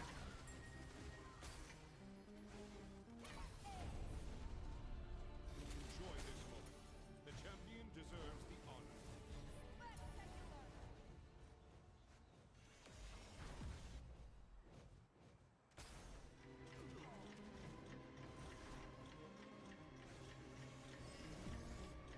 Don't worry, we're still making preparations.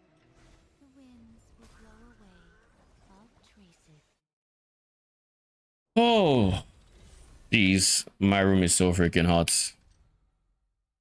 Ooh, I like this one.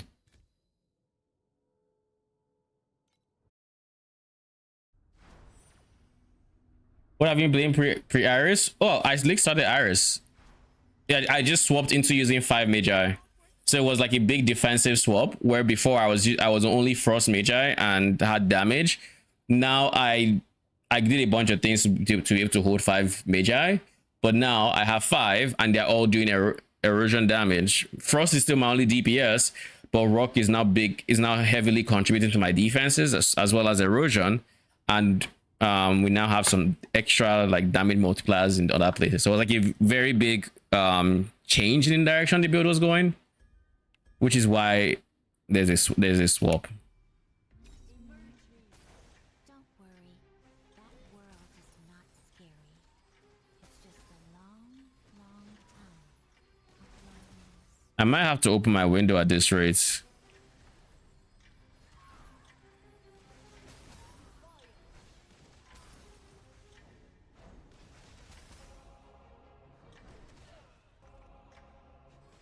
Erosion damage conversion, yeah, it's really strong. I was doing Frost before because Frost had Frostbite, which is just a straight up increased damage taken for enemies. So like that is very good on a budget. But like I really wanted to go 5 Magi because then I get really big defenses. And like now I'm very tanky.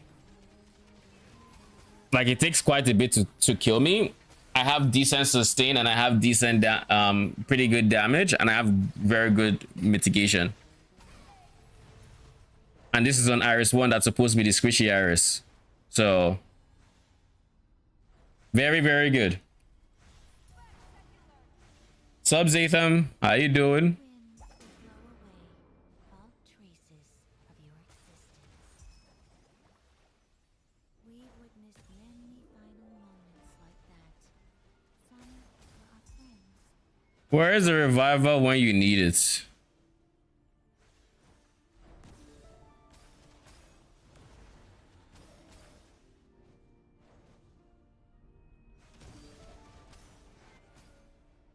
Oh, this is where this fucker was hiding, eh?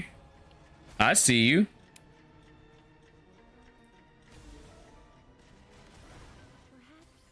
I see right through you. Once you've turned to dust. Do you have the Luna pets? No, I do not. No, I do not. And honestly, I'm not incentivized to get them. I don't like the clunk that comes with the pets with its swap conditions. Really don't like that, like its swap conditions. And my priority right now is getting Alice to 6, so my free pools are going towards Alice. Doing amazing, been grinding all day at work since it's been dead. Giga progress yet?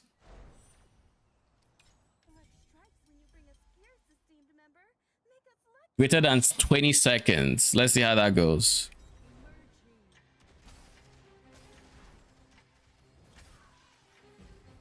Conflicts carry the weight of both honor and shame.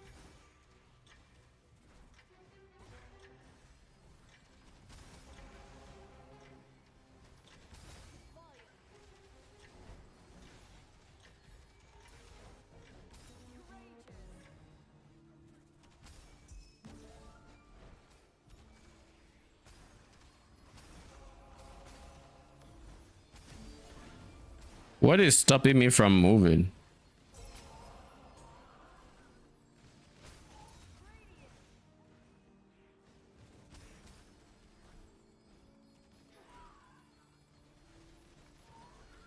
My luck is finally starting to turn. I bought on ID boots and go radical. Holy. You just randomly bought on ID lone walkers? The balls on this lad. Aren't there like some really not great auras on lone walkers? Enjoy this moment. The champion deserves the honor.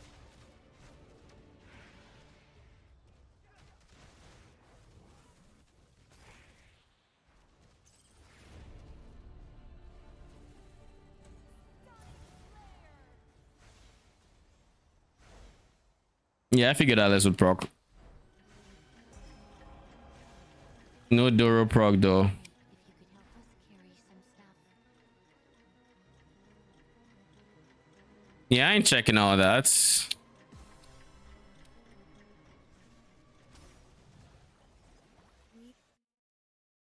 I mean, yes, I do. If I know that.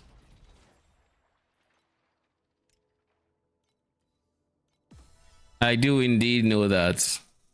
Oh shit, we don't have long to go. Actually, no, we do. This is 100k. We're at 27. Whew. It'll be a while. It'll be a minute.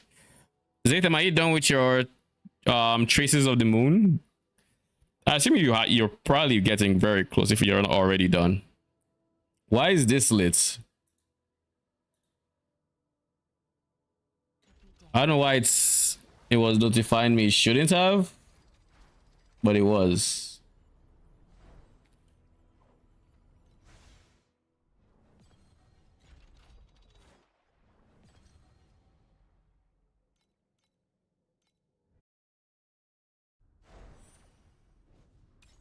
Welcome to the Clockwork Ballet.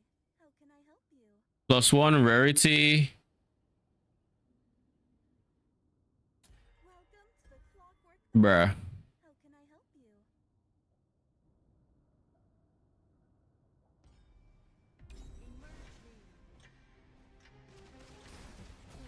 Conflicts carry the weight of both honor and shame.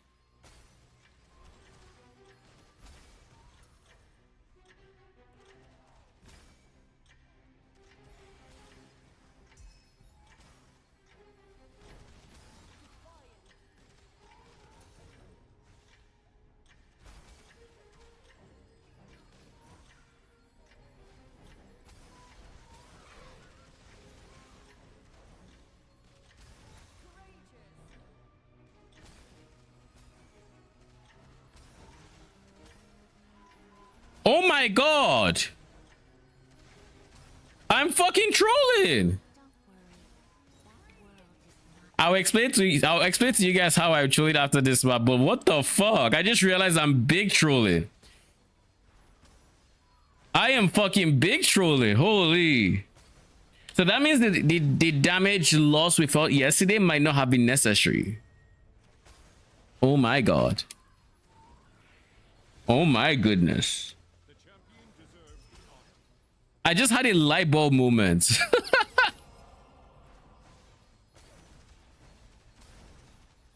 And it's so fucking obvious. Why is bro trolling? I don't know. Moonlight is the fabric of your soul. What I just realized is I am intentionally just not having damage. I have damage. I should have more damage. All traces of your existence.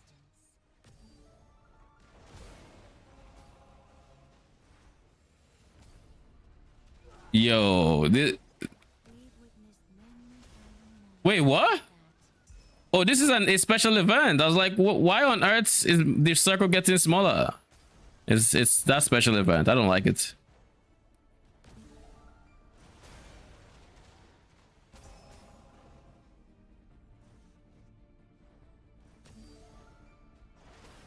don't worry. That world is not scary. It's just a long, long time of loneliness.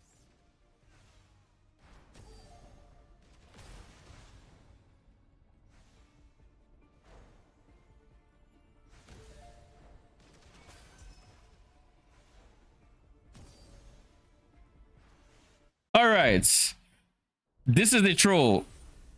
You guys remember how yesterday I did the whole big swap to go into 5 Magi's?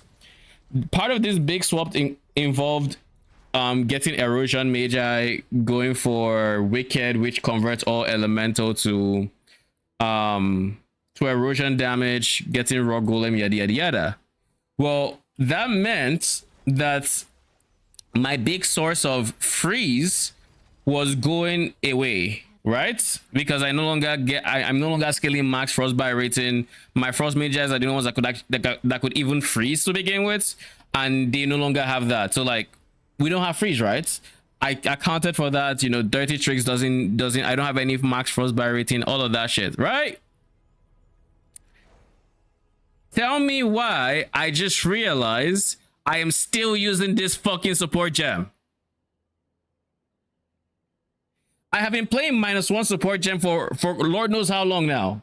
Like a day. Basically a day. It's additional damage to frozen enemies, and I just realized I still have it equipped. And the only reason I realized I still had it equipped was because I was thinking to myself how, oh, this build only uses 1 magnificent gem. We drop the second one because of, like, in map, I was actually thinking this, like, oh, we only care about vengeance. That's the only noble or magnificent gem we care about, yada yada yada. Then I was thinking of the magnificent gems and everything. I was like, oh yeah, there is the frozen one. Then that's when it clicked. There's the frozen one I was using. I knew I didn't take it off. I instantly knew I did not take it off. So like, I've just been playing -1 support gem all this time. Fuck it hell. Well, don't make the mistake I did. What are we replacing it with? I don't even remember. Sovereign damage. Do we have sovereign damage in here? Yes, we do. What is in our planner? Quick decision, I think. Holy shit. That was not my bingo shit for how today was gonna go. I'm not gonna go elemental fusion because my frost magi do apply these 3 elemental ailments, and I do not plan on changing that.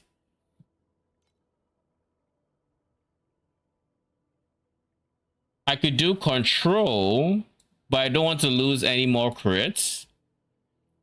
Quick decision is probably the best DPS boost.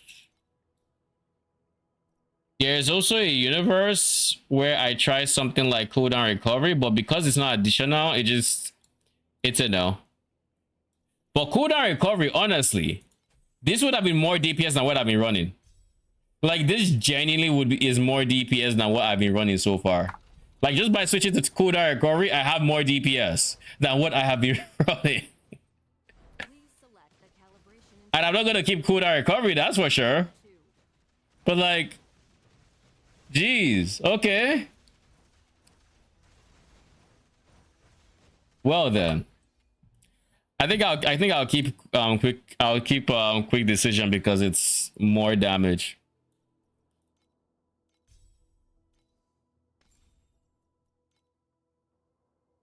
What about savage growth actually? Savage growth is some extra growth right now when I need it. It would be 60 growth to them, which is We do not understand why a rapidly fading life should dream. they are 473. I do believe They are currently on 280-ish. There's one way to find out. 277 without my chess piece.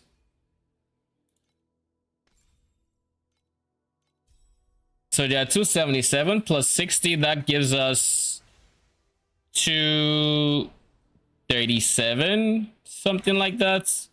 337 rather, perma. And then when it goes up to 150, that becomes 420. Either way, it's still going to need nourishment of life, so it's not worth the support gem. But we are going to keep quick decision. Select the calibration intensity for invincibility number 2. -1 support gem, yo. Don't be like me. Do not be like me.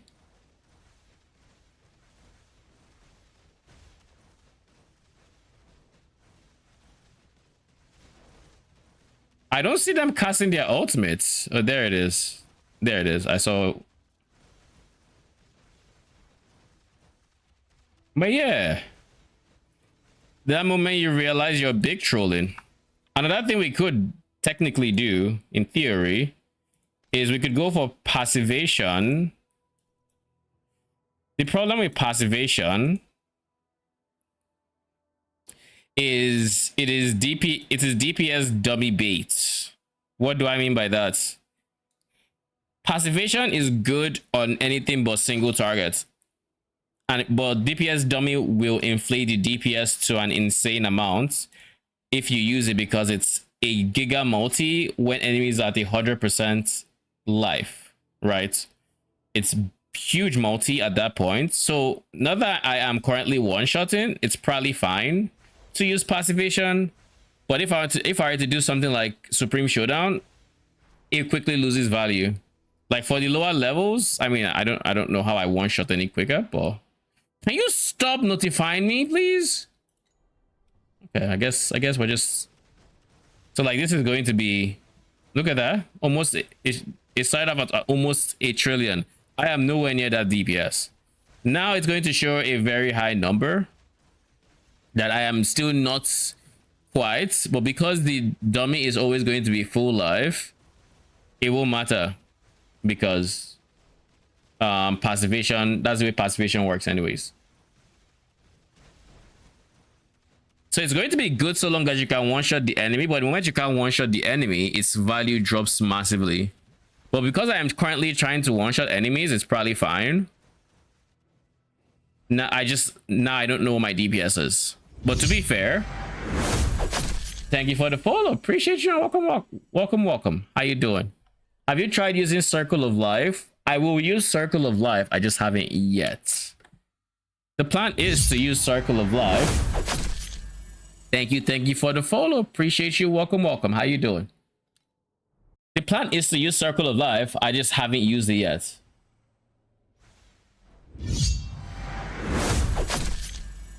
Thank you for the follow. Appreciate you. Welcome. Lots of people following from somewhere. This man never knows this. I mean, how am I meant to know my DPS? It starts off at an insanely big number because of the way the skill works, and then it drops. It's not my fault. It just drops. All traces of your existence.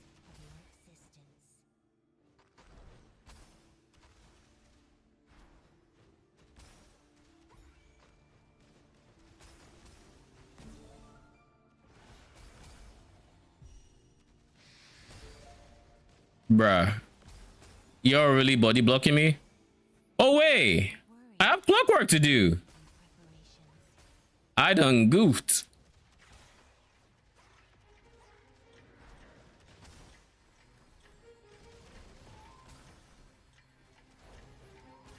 I got very distracted.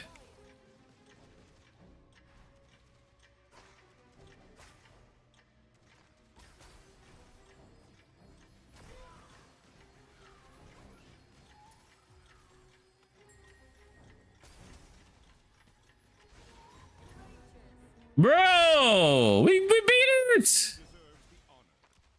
Come on. Irish players understand the pain of not knowing their own DPS. It's so finicky. Like, it starts off, if it's balloon high and then it drops, but then it's dropping below where you know it actually is, then it shoots up again, then it drops, and then it shoots up again, and it's like, I'm somewhere here. This is my DPS. Don't know where, but like, it's somewhere. Like, I had a friend I did city defense with. Basically, we did up to city defense 4, but by city defense 1, I tell him I'm like 13 build DPS. He's 18 build DPS, but like, the damage sheet just shows that I am out, like, just blowing shit up off screen and everything. And he's like, yo, are you sure you're 13? I'm like, I don't know. I think I'm 13, but like, I have burst. I am probably higher, but like, I don't know. I genuinely do not know. I'm doing my best here. I give you an estimate. I can't really trust the code because they forget so much stuff for the case he played. I mean, I think it shows that I'm so comfortable that I can forget. Just saying. There's some positivity to be found in the fact that I can forget, and the fact that I can realize that I forgot mid-map. Again, there's some positives to be had there. Just saying, I know enough, and if anything, that should inspire confidence, in my opinion. Even though I am the person that forgets. In my very biased opinion.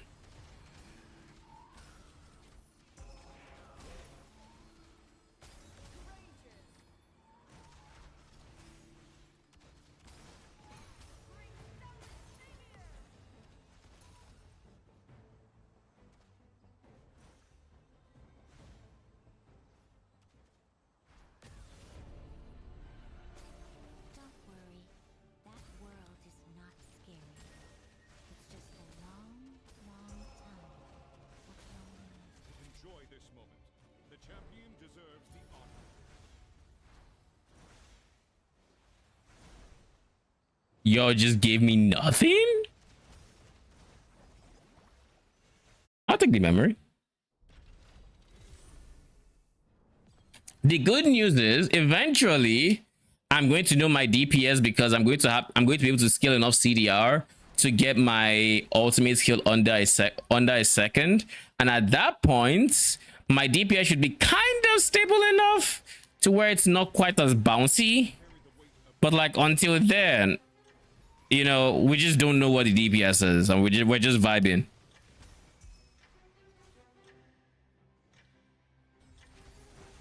winds will blow away all traces of your existence. I don't know. There we go.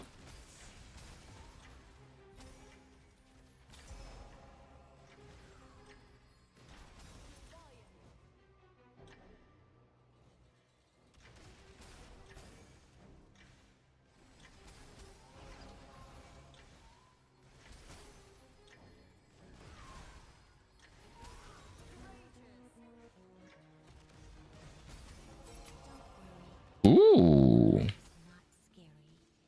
It's just a long, long time of loneliness.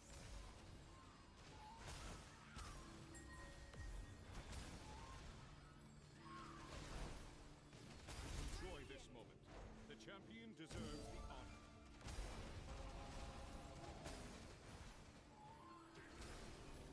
I never check dummy DPS and Iris, and I put gear on and I know if I'm strong enough to do stuff.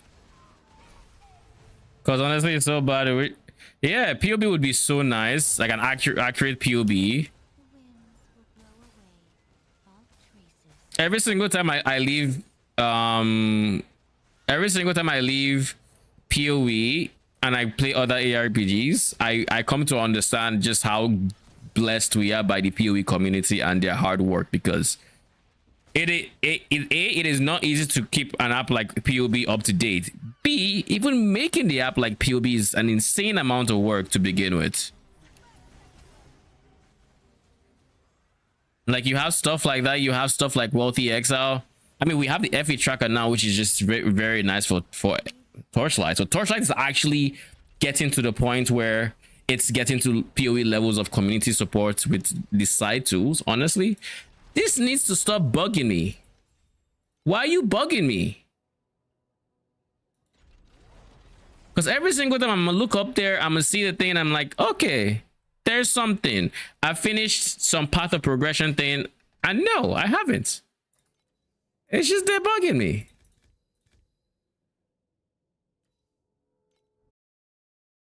I did my RS1, got to T7, made about 850 FE boss rushing with Frost Magi. Oh shit, congratulations, Alice. Welcome to the Clockwork Ballet.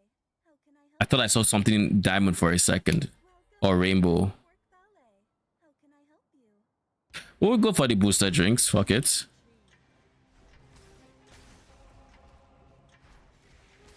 How you liking RS1, by the way?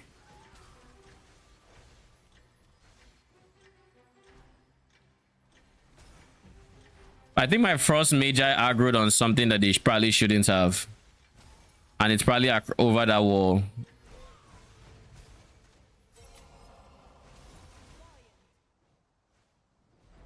Oh, we dropped a 20 stack? Like the ultimate ability, but it has a bit of a downtime. Yeah. That's the pain. That's the early pain. Because it's way more DPS than the alternative. You just have to combat it. One-shotting res and bosses even with T4 gear, just so I have to wait for the ultimate ability. Is this revival? This is revival. Woo! Once you turn to dust. Let's go. All right. The good news is for Frost Magi specifically, there's ways to combat the downtime. I mean, you notice that my downtime is a lot better than like base downtime. And at the very least, we start off with a cooldown of, I think, 4 seconds. Like it's 8 base. But because of the second traits, and with the fact that we're always on 10 nourishment, it's basically the equivalent of being 4-second cooldown. Because that's what the 100% additional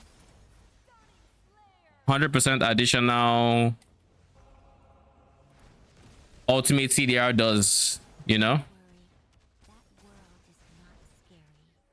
It's just a long, long time of loneliness. Got all the cooldown I could on boots, all hero memories, slates. Here is something you could do that I didn't do early, but I thought about later on. If you're not using a pedigree, what you could do for early on uptime is you could go Residence of Stars, surrounded with 4 different slates, all that have ultimate cooldown recovery, the 9% mod. If you want, you can go ahead and get a 9% and the 4.5%. You can do that as well. That would in theory be a shit ton of like, because like 9 plus 4.5 is 13.5 times 4, because you have 4 regular slates around it, and then it multiplies that by 2, so 108. Talons of the Abyss. How much growth do you have?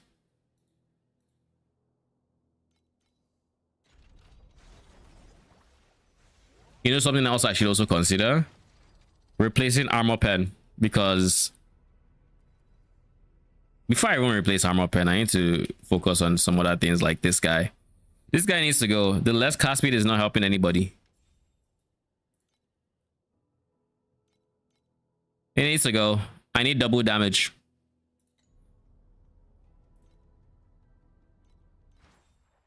Oh my god. I thought this one was the one. Getting ultimate cooldown is difficult. There's only like 2 to 3 on the markets. So on your boots, I assume you have Like I already have my boots. I assume you have dream cooldown recovery, right?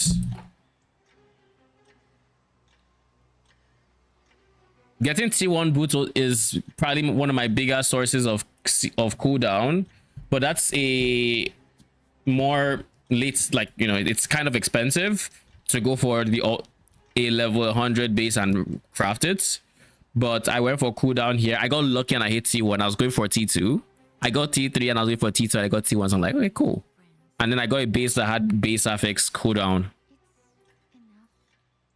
It was 500 when I got it. Surprised it is 800 now. Interesting.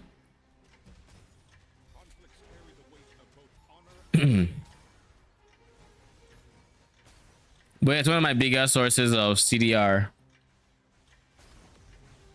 That much cooldown would be insane. Yeah, it's really good for uptime. You're using Vengeance support, right?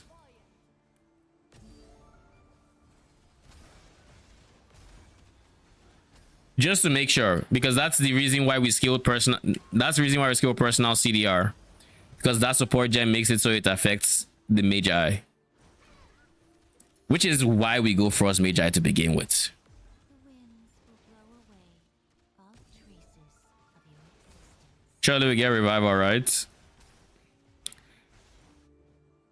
Vengeance and piercing code. Okay, that makes sense.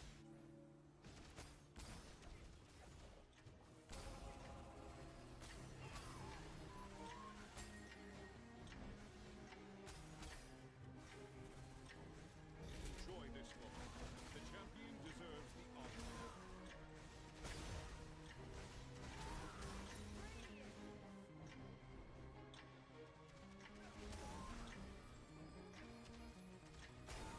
Perhaps we can be friends once you've turned to dust.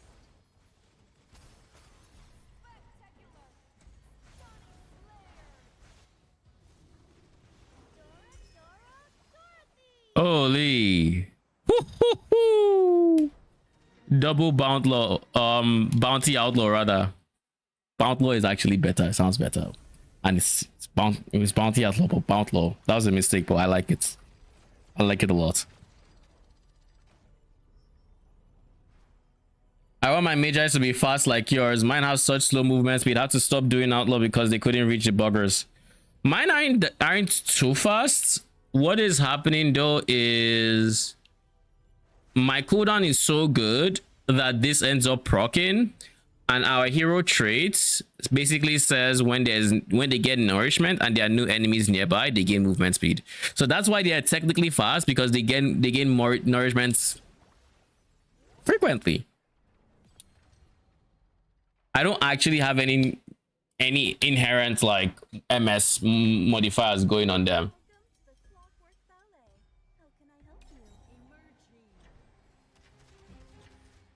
Plan on using any module summon in your builds? I plan on using them, but for like support. I don't plan on using DPS. I think next season I will go full module support damage. I don't know if I'm going Moto or Iris. I feel like Iris has good support for it. I know people who are currently going Iris. But yeah, I'll look at it. Maybe I even go Sage. It's possible, because I really like the concept of scaling elixirs. I really like them as a base. Like the idea of them. So we'll see what I end up going for next season. But I will be going module next season. This season they're going to be supporting my build. Are you still using machine army? Gives a lot of movement speed. I think like 28%. It gives a lot of movement speed and I want to use it. I just can't use it yet, because right now nourishment of life is the reason they can get to stage 5. So I am prioritizing that over machine army. But the goal is that as soon as I can give them growth from other sources without nourishment of life, I will drop nourishment of life from machine army. That is my current goal. So I'm trying to actually get them growth, which obviously involves getting like growth rings and whatnot, which is why I have a growth ring to begin with. I want to get to the second one.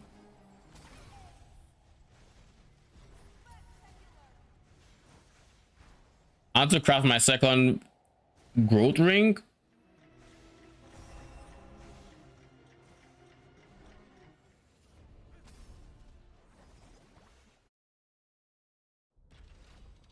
$500 is stage 5. At stage 5, they get a 50% more damage multiplier. Not to mention at stage 4, they get very good uptime on their empower ability. So their ultimate ability ends up being a strong, like it ends up having a very big multiplier more often than not. Honor and shame.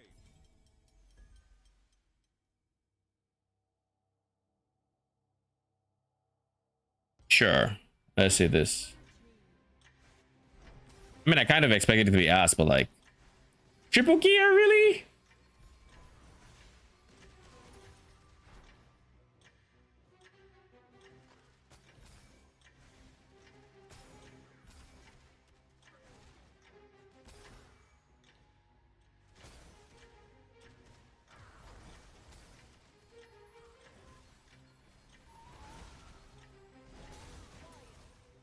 Every 100 growth, they go into a new stage. So by default, they're on stage 1 at 100.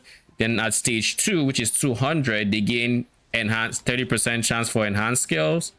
At stage 3,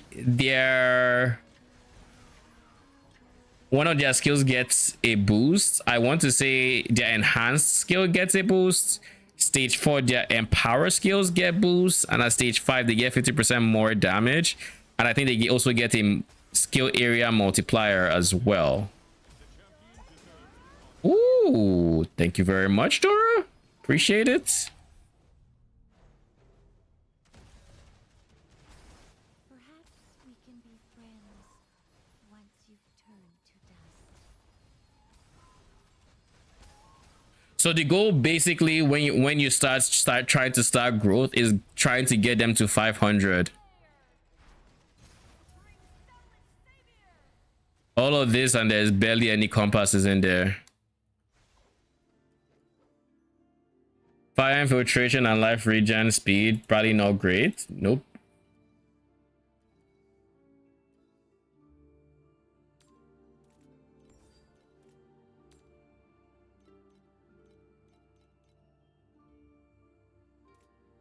I'll just dismantle everything. We've witnessed many final moments like the wind blow away Ooh, of your existence. bound law compass. Nice. So this is actually ending up to be pretty profitable.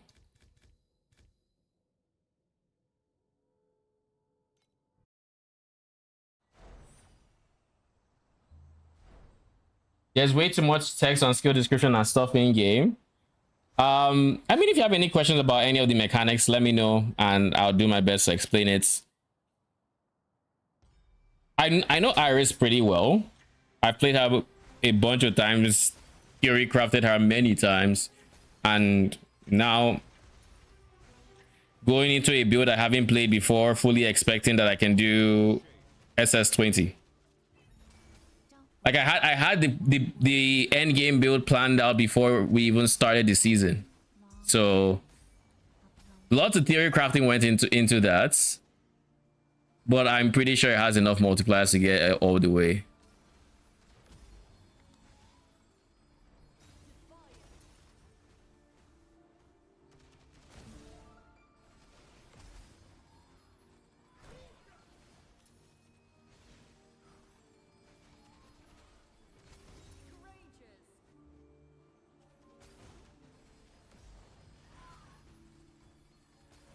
Might be able to buy the gloves now. Miniature Void Sea. They're very good pairs of gloves. Yeah, really nice.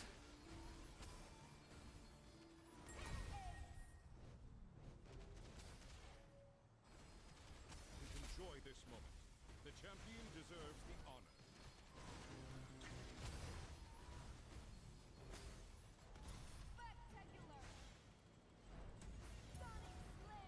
All right. Alice, you need to proc. Thank you. Doro, your turn. God damn it, Doro, you had one job. We've witnessed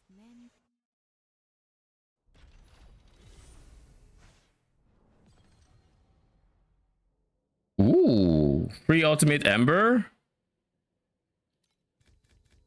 You know, if this card said, oh, player takes additional damage at low life. Okay, we're not touching those mods with a 10-foot pole.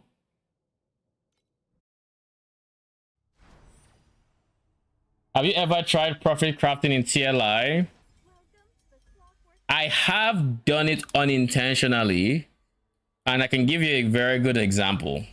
This season, one bases were very expensive for like level 100, and one thing I like to do is very early on into the season, before I actually have any business messing around with priceless gear, I go for a priceless weapon, because isomorphic arms is a thing, and I'm about to give my minions a lot of damage. Ultimate mods are very big damage, even if it's just T2 T or T3 modifiers. Just the presence of ultimate mods, very, very strong. It's a very, very big DPS boost. This season it took me from like 17ish bill to like 50 bill doing it, because I had to do one that offhand.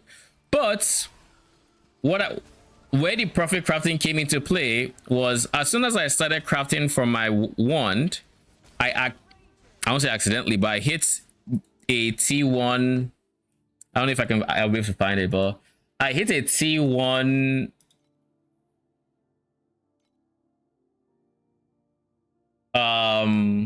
ultimate affix that had no business being in my build. But I did know that Tangle was popular in this league, so I price checked it because it's a T1 ultimate affix. This is it. So this is me buying the wand. I bought it for 80, and then I just clicked it twice. I think it was only twice. The second click gave me this Tangle damage enhancements, which I sold for 1450, and then I used that profit to craft myself the wand and the offhand. The winds will blow away all traces. Profit crafting is typically not a thing because of how easy it is to actually, like, you know, because of how easy it is to craft gear, you typically don't see profit crafting. How much are ultimate embers? At the time they were like 20 something, but this season, or like right now, they're 25. At the time they were like 20 or 15, something like that. It was still on the cheaper side for the league, which was part of the reason why I do it early, because I'm trying to make sure I have that damage boost before ultimate embers become a problem. Once you've turned to dust.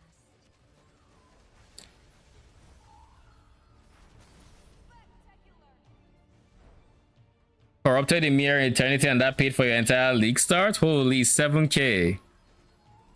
I corrupted my miniature void sea, and I mean, I didn't sell it. But I've gotten some pretty good corruption outcomes.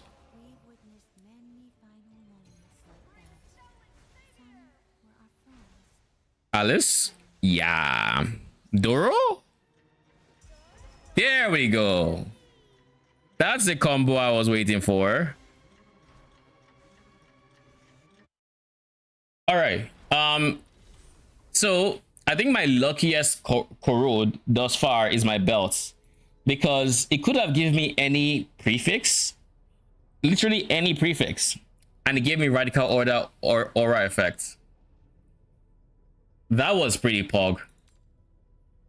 Now it's probably not worth as much, because at the time it was like 2k, but like that was very lucky. And then this one I corroded, and I was hoping to get this one, but I got all stats, so I can't complain. It's better than getting the trigger or something else. So, you know, take our wins where we can.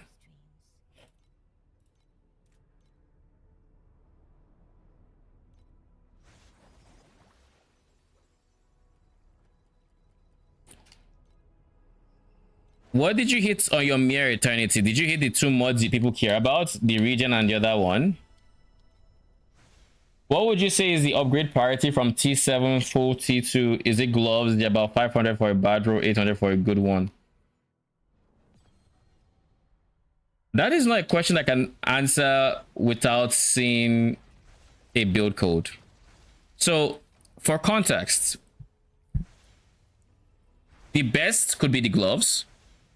But if you've been here any amount of time, you notice how I always say, okay, let me go for this upgrade, i.e. like Troublemaker, which is like 3k. But then halfway through, I make a different upgrade. Why? Because, I mean, Troublemaker is a big upgrade, but at the same time, that is not the weakest part of my build. I think currently, for myself as an example, the weakest part of my build was my hero memories. I think it's still decently weak. I think I should be trying to get this guy to level 5 rather. But just because I have this, it is no longer like the weakest. It's now like decently strong, but nothing too crazy. My slates are also very weak. So I think like for me, slates is something I should be looking into very soon, because I still don't have like all good mods. I still have like minion damage here. I should be going for double legendaries here and then going for like triple purples that I care about very soon, stuff like that. But that's just an example. The gloves are a good damage boost, but it does encourage you to have it encourages you to have supports synthetic troops, because you want to hit the 6 minion count for the damage boost, which means you're probably going to take off an empower skill or a curse skill or something, and that will eat into the damage boost that is the gloves. So, you know, keep that in mind, that it is a big damage boost, but it's not just free. You kind of lose something to get something. You get more. It's a big net positive, but it's still kind of a trade-off. Whereas if your slates are very bad, it might be a case where you just gain something without losing anything. Does that make sense? Like if you go from a 1 mod slate to a 3 mod slate, you don't lose any damage, but you gain damage without any opportunity costs, so to say.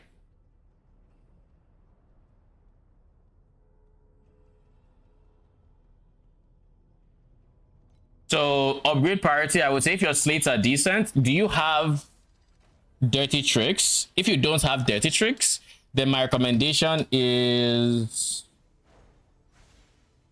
if you don't have dirty tricks, my recommendation is to go for the gloves. Why? Because then what you would do is you would get dirty tricks on like a pedigree or something. By having dirty tricks, you now want to have you would now want to have sources of ailments. What you would then do is you would be looking for this modifier, add base ailment damage to minions, as well as ailment chance, which you can get like on Alchemist tree for your minions. When you combine the two, your minions automatically now just deal trauma, ignite, and wilt to enemies. Then you're going to slot in summon Grim Phantoms. Are you going to put high voltage on them? High voltage will make it so they apply numbed to make your fourth ailment. And then for ailment number 5, it's frostbite. Your frost magi already do frostbite, and you're still cold damage, so they freeze. So you have your 6th ailment as well. That is big damage. Now, because you're fitting in Grim Phantoms, that is why you go for the gloves next, or then, because then you're able to take advantage of it and you gain even more for that same opportunity cost of dropping a skill for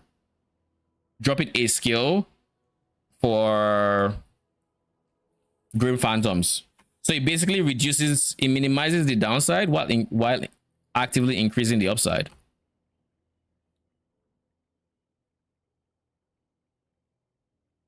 Does that make sense?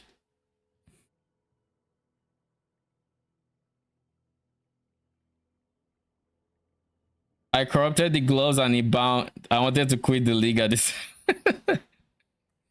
Yeah, that's never fun. Once upon a time, I was very, very, very, very, very against corroding stuff myself, and I would just typically get it. But this is mostly with But right now, I'm very open to the idea of corroding, especially if I don't think I might sell it again. Like, if I don't think I'll sell it again, then I have no qualms with it. All right, let's see what you have. Talons of the Abyss, like you said. Swords. Did you answer my question when I asked how much growth your minions have?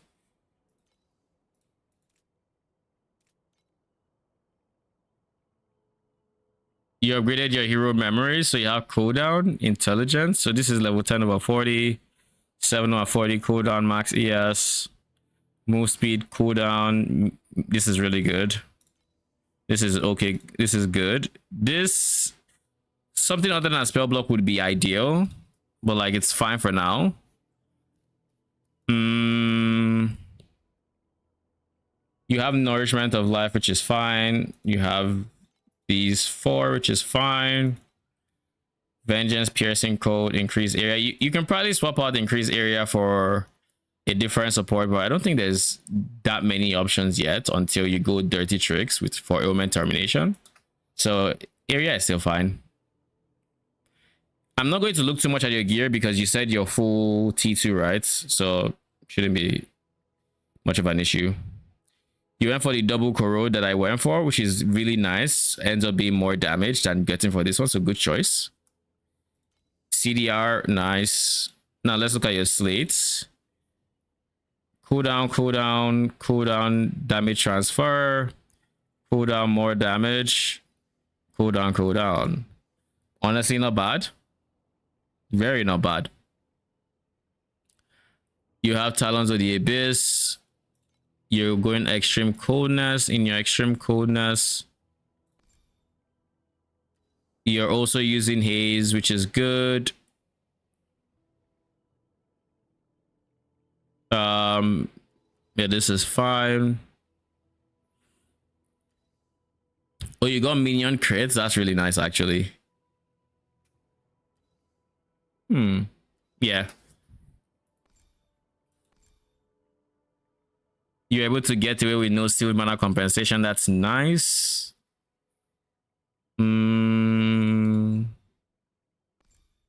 So I would say one of the next places to do is like this slate has to go. Definitely has to go. That's an example of something that can go. You have the space of, you have one free spot, so it's a decent chance, it's a decent choice to go for like a, when you're going for dirty tricks, you can get a corner and you wouldn't have a wasted slot because you can get a corner into a falling starlight and that'll fill out your board entirely, making sure you don't lose out on anything. Exactly, that's kind of the point I had with the gloves. If you change the gloves, it means you're going to fit in Grim Phantoms. Going Grim Phantoms means you can fit in Dirty Tricks. Dirty Tricks means that you can get ailment termination. So you have all these different areas where your damage is increasing with no downside, or practically no downside, essentially. So I think the gloves are the play. Past that, I would say you have the corroded belt, so that's good. But honestly, at some point, if you feel too squishy, don't hesitate to drop this for like even just a rare belt with resistances. It would help feel better in T7s and or T8s, T7s by quite a bit. But yeah, your gear is pretty good. You're still on the staff, but I would say you can stay on the staff for a bit, not too long, but for a bit. Also, when you do switch, this is probably the gem you're going to remove, Elemental Shock. These two are still contributing a fair amount to... Wait, Nourishment. What is Nourishment doing for you? You're dropping Talons of the Abyss. Do you have any source of growth scaler past that? No. Talons is your current only growth scaler. Aside, of course, Empower 4. I guess I would say tests dropping Nourishment as well for Machine Army at that point. And if it's not a DPS increase, then go back to Nourishment. test both of them DPS wise and see. But yeah, that's what I would recommend for your as your upgrade path forward. T7, everything dies instantly. Haven't tried T8 yet. What is your eyeball DPS? Your guesstimated DPS?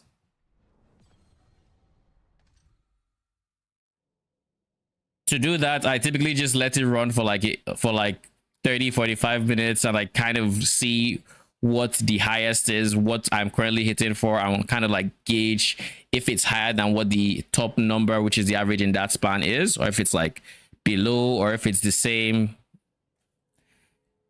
It's just vibes DPS.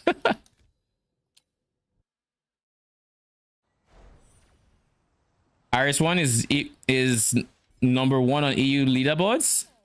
I'm in NA, so I don't see EU leaderboards. In what sense? In what leaderboard? Like XP or something? Or you mean like S Supreme Showdown? Don't worry, Oh, hero ranking? it is not scary. Oh shit, really? Long time. Is it Vaca? Because Vaca has been going ham on this season. And I don't think he's in NA. I'm not sure. I actually have no idea what region he's in.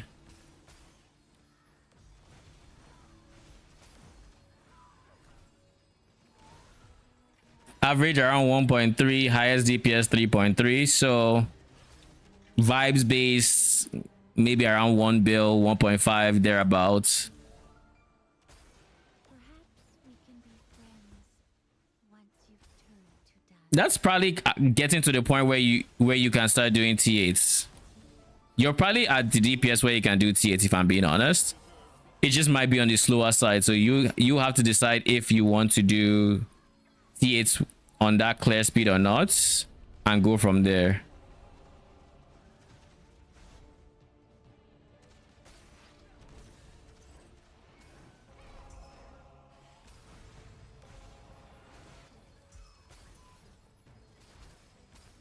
The winds will blow away all traces of your existence. But yeah, T7 boss rush honestly is in a decent spot thanks to Netherrealm resonance prices.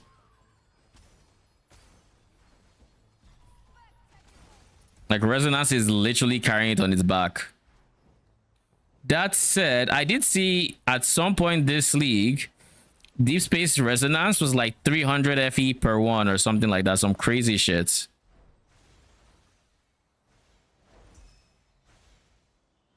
Let me check the price of Deep Space Resonance right now.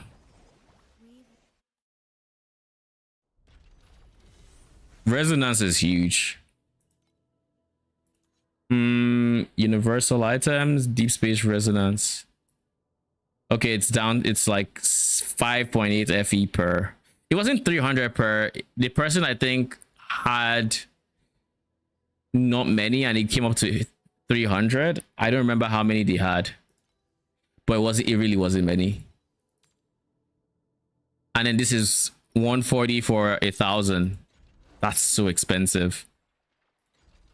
The stars that vanish This thing needs to stop beating me. It really does. Every single time I try to remember after my map, and then I do something, and then my memory just wipes. Just whoop. Don't remember shit. Welcome to the Clockwork Ballet. How can I help you? Welcome to the Clockwork Ballet. How can I help you? Emerge me. Conflicts carry the weight of both honor Get those big lightning bolts out my face, my dude. Okay, he's dead.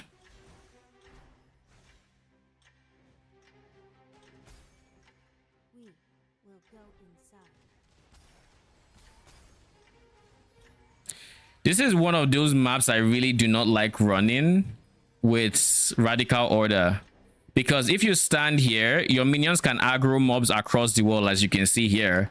So I wouldn't actually do DPS to these enemies if my Frost aggro. My Rock is currently dead staring them because the aggro range is that wide for because they decided that that was a healthy aggro range, and it doesn't care about terrain. In certain places, in other places, it definitely cares about terrain. Like the moment there are stairs, it cares about terrain, but the moment it's something it's somewhere you don't want them to aggro, you're like, yeah, you're gonna die. I know you're across the wall and I can't get you, but you're gonna die.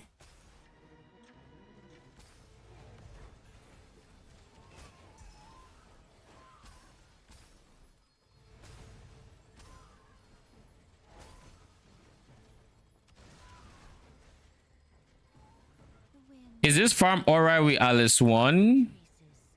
If you have Doro, it probably is. The reason I think it's alright. I ran out of time? God damn it, man. The reason I think it's okay is because the cost is so low that it's hard to not make a profit if Doro procs even just once. So it's probably fine with Alice 1, Doro 1. If you don't have Doro, I don't know. Probably, but then the question is it worth going versus other things, you know? That is ultimately the question when it comes to farms in this game. How worth is it compared to what something else you could be doing? But if you like Clockwork and you like just compass farming in general, and you have level 1 and you don't mind, then it's pretty enjoyable. Just keep in mind dying is very punishing, so you definitely want to be tanky for it, or at least you want to be able to blow them up so you don't have to stay around and figure out if they can kill you or not, you know? Like when the first time I tried to do this, Verdant Sprout, why does that sound? Oh, it's one of their items, eh? Okay.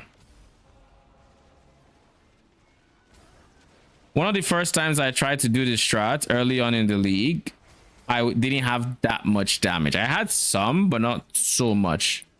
And what ended up happening was I just had a more miserable time because, like, in certain situations, like if I were to pick the one where it goes straight from B to triple S, it took forever to kill and it just wasn't fun anymore. And I was at a very high risk of dying at that point. And like, it just felt but now that I have more than enough damage to like not care, it's very enjoyable. So yeah, Clockwork is one of those things where you want to overgear first, and then, you know, you can pull back, or then you can really have fun on it. Yo, focus. Okay, we're chilling.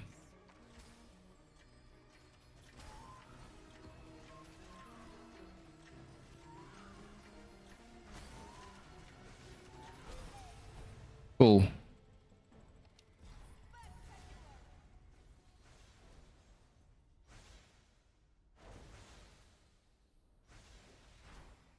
Bruh. Thinking of getting Alice 1 since you have Doro 3, but I went Cupid instead. I don't think Cupid's a bad idea. I think it's a pretty decent idea. I went Q before I went Alice Doro, and if I were to actually give advice on the pets, I would probably recommend. This is how I see Alice and Doro. The reason they are so strong is because they are two different legendary pets, and legendary pets are strong, but they multiply each other. So instead of having like just one really strong farm mechanic, you have a giga one that's been buffed to the high heavens. But here's the thing. It's like I just said, Clockwork is something you do when you're overgeared for your time mark. It's something you do when you have more than enough damage, and as such, it sucks to do while progressing. So it doesn't really help you until you're getting to the point where you're already making decent money from like other strats because you have the damage and you have the survivability and all those other things. So my advice, don't go for Alice Doro as your first pet, right? Go for something else, some other mechanic you enjoy that is more accessible at lower time marks, like time mark 8. It doesn't even have to be like time mark 7, because Cube doesn't really feel good at time mark 7. But like time arc 8 plus, if you can get something that works on time arc 8, you're chilling. And then once you're comfortable in that farm and you got into the pets to a decent level that is okay for the farm, then you can start going for like Alice Doro at that point. Because then now you've gotten your early game source of income. Getting to SS15 is not going to be as problematic. Now you want to scale to be able to like, okay, now you've gotten through the early game. Now you're in the end game. What is your farming strat? Kind of a thing. For me, I went for cube 6 first. And the problem with right now, cube is not in the best spot is the only problem I have with cube. It's decent profits. I don't know what it's like with the legendary compass, so I don't know. But the legendary compass suffers from the same thing that Clockwork kind of does, which is it's there for you to use in profound. It's not an early game thing. It's there for you to use after you have skilled pretty much. So it's not, so you then have the gap where it's not really helping you as much. But I will say cube is still a decent mechanic in T8. It's just, it's not insane. Like it's not mind-blowing unless you get lucky. If you're a Gamba enjoyer, it's probably Bis. And the chance at high rolls is insane. And honestly, day one, it is probably very insane if you can get to T8 very quickly, because any and every slate can potentially sell day one. But that strat quickly goes down the drain because people outgear it, and you know, the economy progresses, and all of a sudden slates are really no longer a part of the profit anymore. And at that point, that is really when cube goes from being like insane to being a very decent farming strats. And then I think when you get to legendary compass, it probably becomes a really strong one again as well. I think that is the way cube tends to flow, at least to my understanding. And even then, I'm not even 100% sure on the legendary, because the legendary is always giga expensive. But I do know the high rolls on cube are insane. Like if you're using the legendary compass, and like rose procs as an example, and you just suddenly triple it, but then you drop a space rift, you just get 6x of like, and space rift like 2-3k. So like suddenly you have 15-18k. And likewise, there are other slates that could also be that expensive that are not legendary slates. They aren't common, but they probably exist. Actually, no. Legendary slates, yes, not necessarily space rifts. You can get like really expensive corners. You can get really expensive, I won't say Falling Starlight, because Falling Starlight is from the league mechanic. It's from the boss, but you technically could.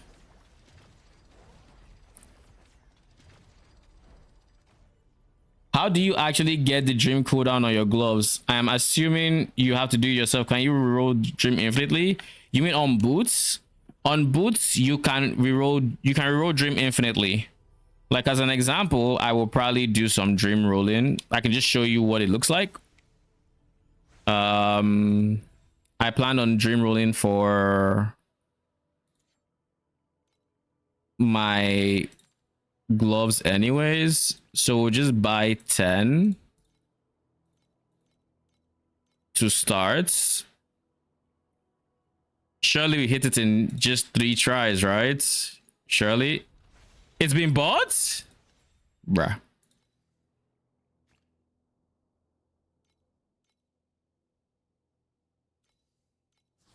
We'll go for 4 tries.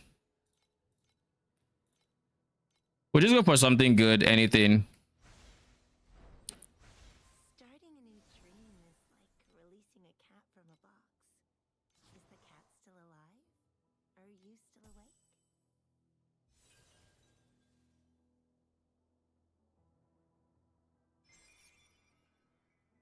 Holy. Get me something else, please.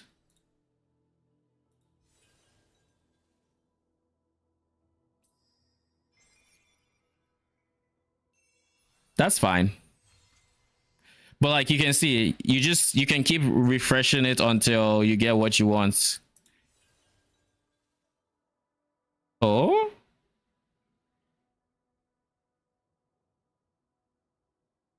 I almost want to go for ES because ES is ES. Ring accessories are very expensive. Armor is not. It's priced by the slots. Jewelry is very expensive, but armor is the cheapest. Weapon is the middle. So for boots, it's actually pretty cheap to get your cooldown recovery, and it's not. I don't think it's low weighted. I didn't have to try too much.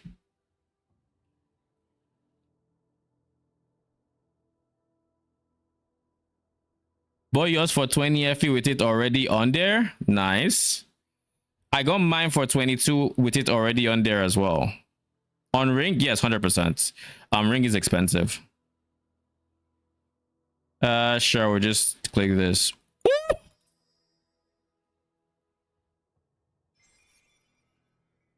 Bruh.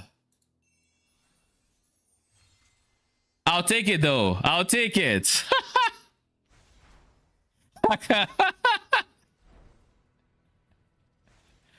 Holy. That is huge. That is so huge. That tenacity is a problem. But we'll figure it out. Wasn't there a way to make it so your downside became upsides? I feel like there was. Was it a prism? I feel like it was a prism or something.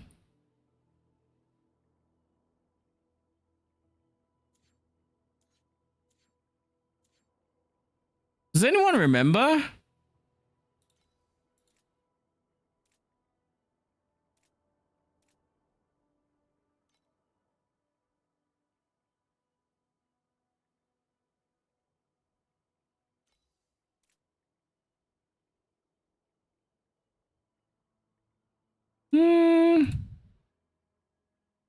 None of these sound like it is going to be what I have in mind.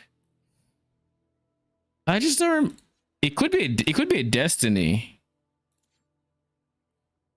It could be a destiny actually. There it is. Changes the negative effects from dream interpretation into positive effects. Dual kismet. That's the fucking one. So if you use this, suddenly my minus tenacity becomes plus max tenacity, which would actually be kind of goated. But I'm not about to waste 2 kismet slots for that. Stop baiting me!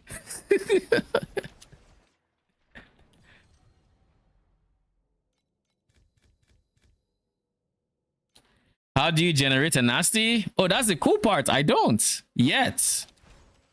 Eventually, I'll have a base affix or sweet dream affix on my rod, and my rod will be the source of tenacity and focus blessing generation, where every single time I cast a summon skill, it generates both charges effectively. Like if I were to pull up my sheet, which is basically my plans. Give me a second. Let me pull it up. This is basically my plan. If it loads. End game gear. It is going to have chance to gain focus blessing and chance to gain tenacity blessing on the base affix and sweet dream. So this is my source of both of them, and my one is going to be my source of max for both of them. And the reason we need a source of max is because we're getting Winter of Origin for the additional minion damage and cooldown recovery. So we need 5 focus blessings, and we need tenacity.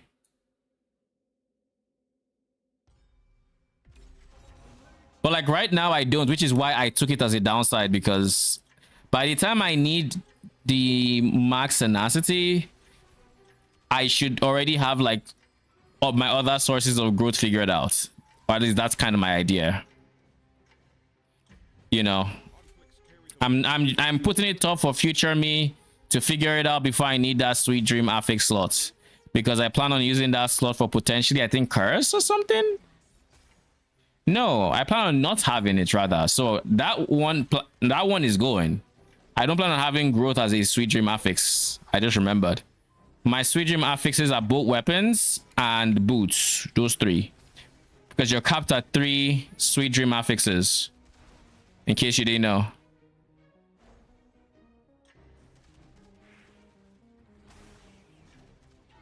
How hard is it to get priceless affix you want on the boots? The extra cooldown above the Dream affix. It's not hard. It's just like if you can't self farm it deterministically, it's just RNG if you drop it or not. But in order to, you just have to buy it, and I think it's like 800 right now, according to my recent price check. It was like 800 FE. I bought mine for 500, but you buy the base, the one with the base affix, and then while you have the base affix, you then go for the Dream mod. All traces of your existence.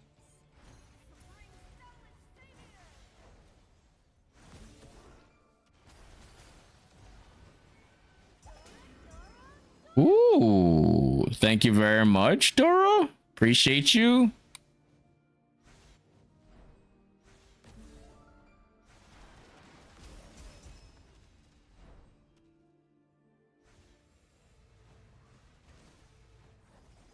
We've witnessed many final moments like that. Some, don't worry. Game has so many layers, hard to keep track of all the things you need in a build. Yeah, it is. It's a very, very overwhelming game.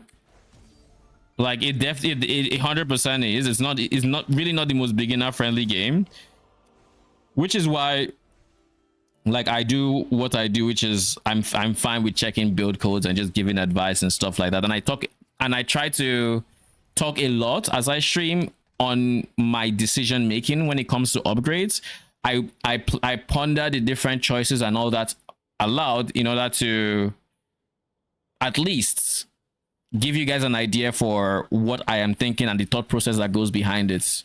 So it's not just, oh, I made a decision, but you have no idea why I made that decision, or why this is the upgrade I'm going for, or why I'm considering this versus this versus this, all of that. You know, stuff like that.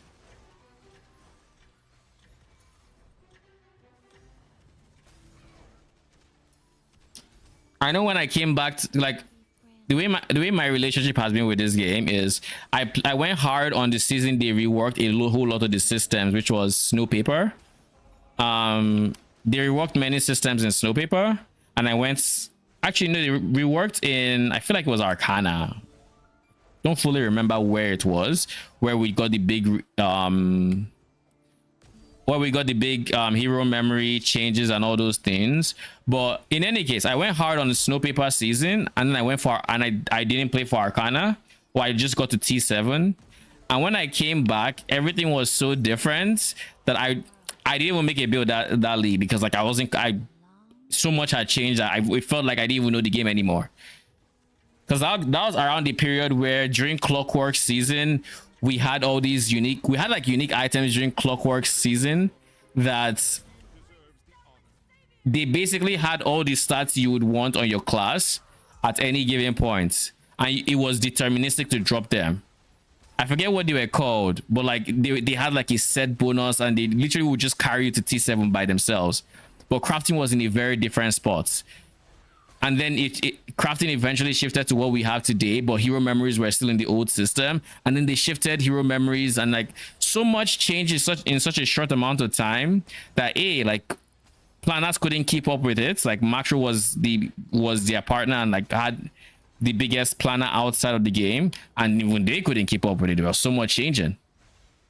So when I came back, there was just like an insane amount. So I'm very used to that. Oh shit, there's all of these things, and I don't know what the fuck I'm even looking at anymore. So it is it can be overwhelming, and I'm very aware of that. Oh my goodness, every single time this baits me, every fucking time. I've clicked this multiple times to get this notification away, but it still comes back. Why do you still come back? Why?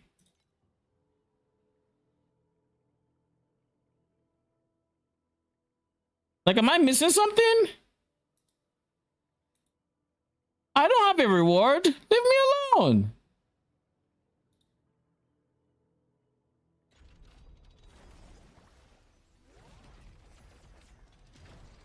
It gave you 10 free pulls.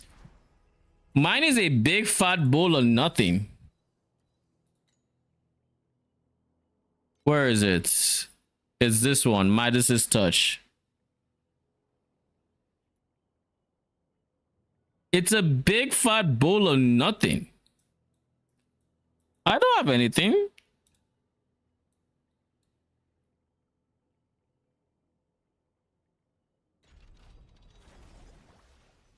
I just bought the gloves and oh my goodness. Scroll down, claim your rose. I haven't claimed rose.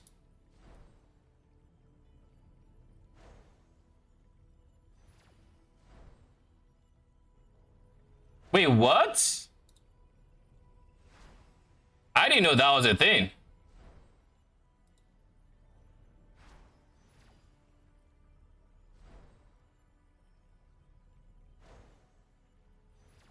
Did I get primos? Might be Opera GX bug. Maybe. Cause like I don't have dark mode that affects this one unless it's like Elixir of Oblivion. Oh, so I have to click this? I have to click here and that gives me the thing.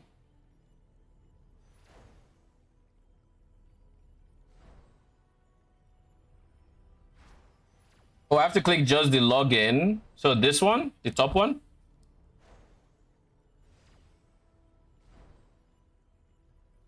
I don't have, you know what? I don't have native dark mode, but I do have this.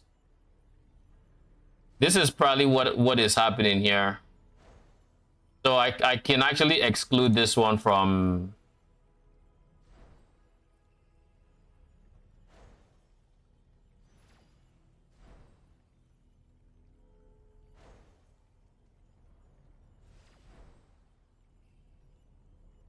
Alt Shift A.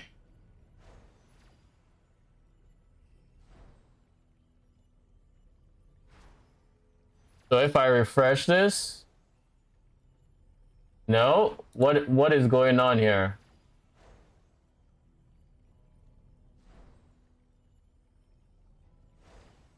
You know, Bruh. the void is not truly empty. You can meet your friends there on occasion, but they shatter on contact.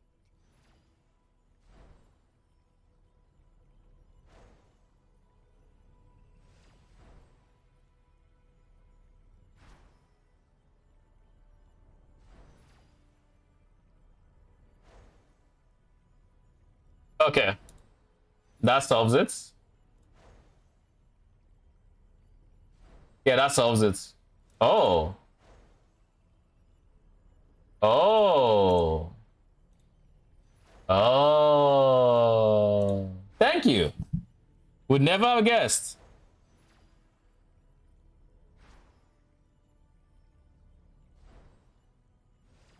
Right, I don't need 10 FE.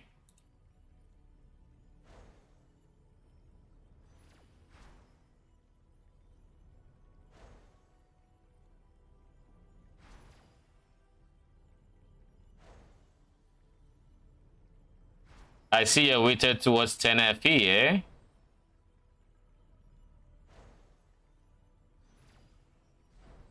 The fucking bait, holy. We love 10 FE. We do not understand why a rapid The fuck? Yo! dream every Is that rigged? I've had all those dreams. I mean, I actually honestly don't mind getting the battle pack spirit if I'm being very honest with you. But I would like the 10.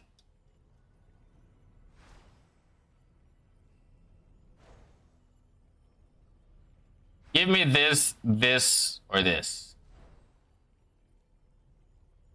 Or Jaggeds, of course. Bruh, that was like the worst thing you could have picked. Jaggeds are also an option.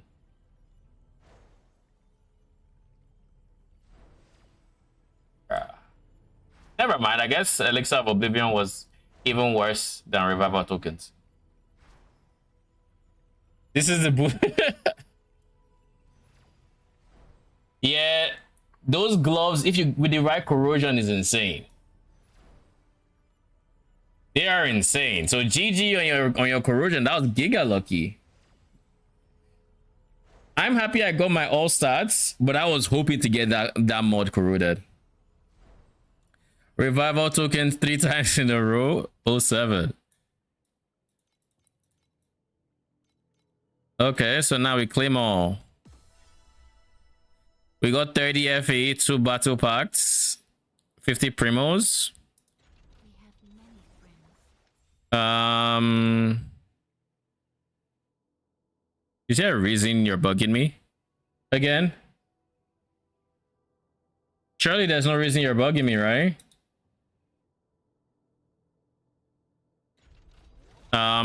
Think. I wanted to do something. I don't remember what it was, but I wanted to do something.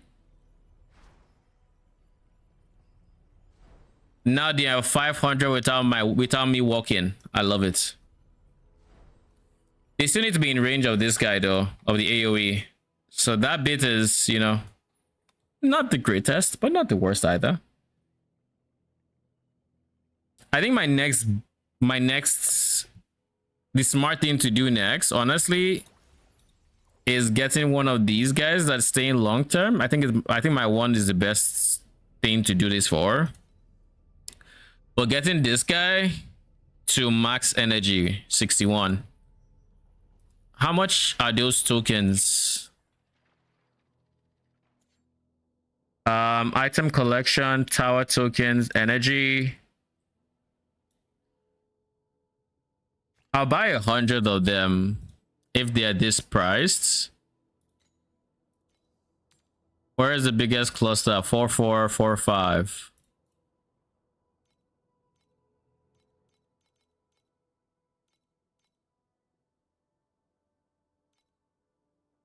Tokens are expensive, yes, but the thing is, and the reason I am opting to go for them is because by getting even 3 extra energy, I get an extra 4th slot, which is decently strong for me.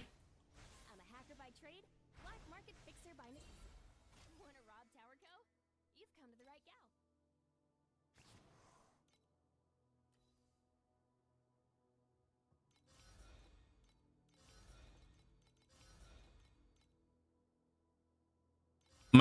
My clicker used to.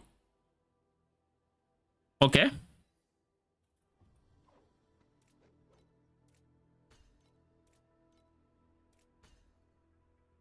Wand rod.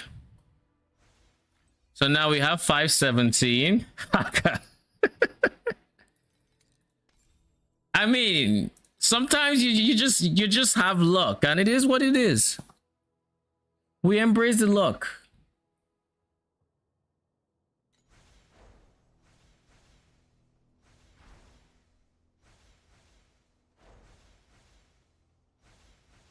We do not understand.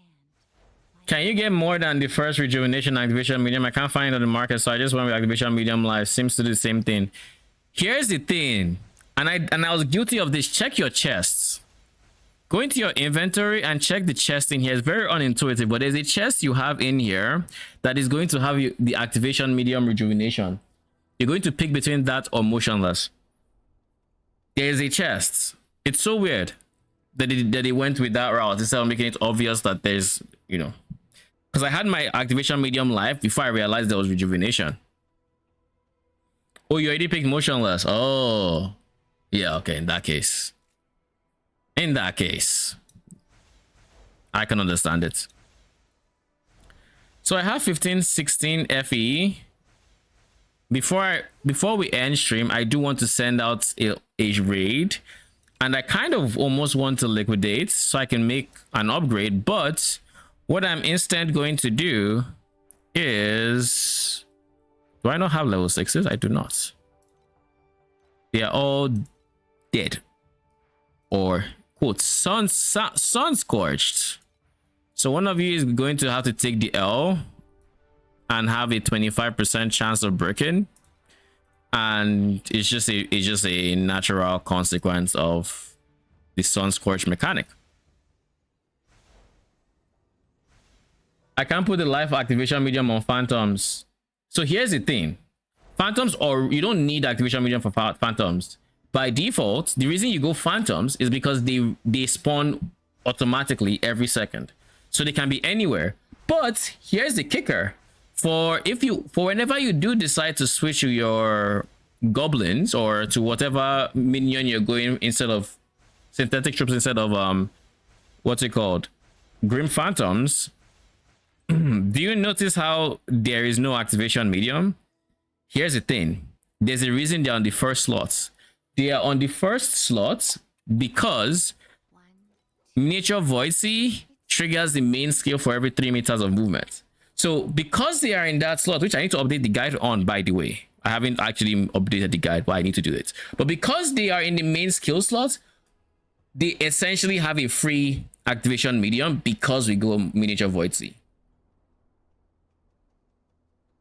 So if you ever need a free activation medium, you kind of already have one now that you have your gloves.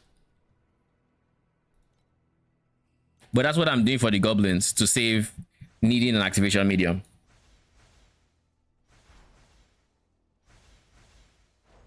Big brain. But wait, isn't the 3+3 main skill from the staff also hitting the phantoms too? From the staff, if I remember correctly, I should still have your build code. Let me look. Enter build code.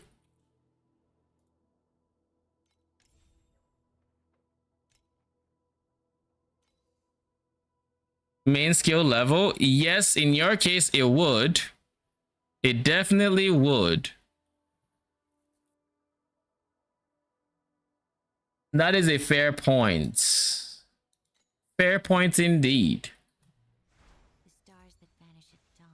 I know when you switch to ones, you go for, which I haven't even gone for, by the way, but I believe you go for plus level of code skills instead, which is the same thing, but now it doesn't care about slots. But you do have a very good point there. Let me think. That does prevent you, but honestly, early on, you do want damage, so you want your first Magi there. But at the same time, I think that just means we opt for a separate mod that is not plus main skill. Exactly. It's useless for you. Yes, that is true. I'm just now realizing that's a good call out. I think that what that effectively means for staff is, I don't think moving Frost Magi is the play. So I think going for a separate mod that is not plus main skill is the play. So that would be, we go for a in staff.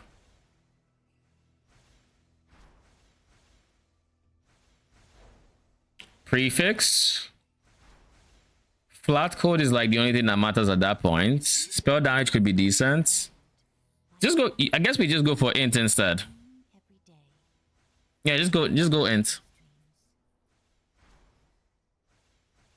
By the way, did you guys see the PoE2 reveal today? If you haven't, they have the weirdest schedule for this one, but I'll play it before we head off.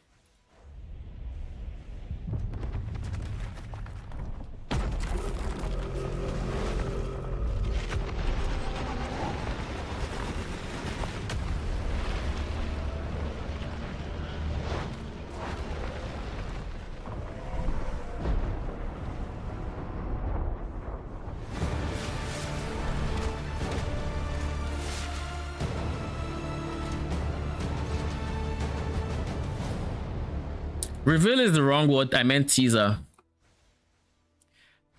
I think that is so cool, the cinematic they made. But here's the thing that catches my eye.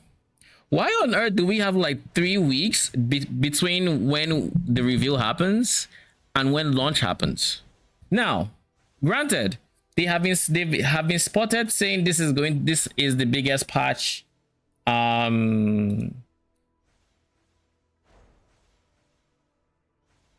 have been spotted saying this expansion is shaped not to be the biggest one we've ever released. It just needs a little longer to cook. We've got some plans to lead up to GG Live on May 7th. So, like, in my head, why is May 7th it? Like, why May 7th? Because, like, what this means is, oh, 100%. Like, this is going to be an insane patch. This is the end game rework patch. This is the patch where we are really looking forward to, like, having a very interesting Atlas tree, whereas the current Atlas tree just kind of ass. But this patch, why would you do this to us? May 7th is going to come around. We are going to watch the reveal. We're going to be fucking hyped.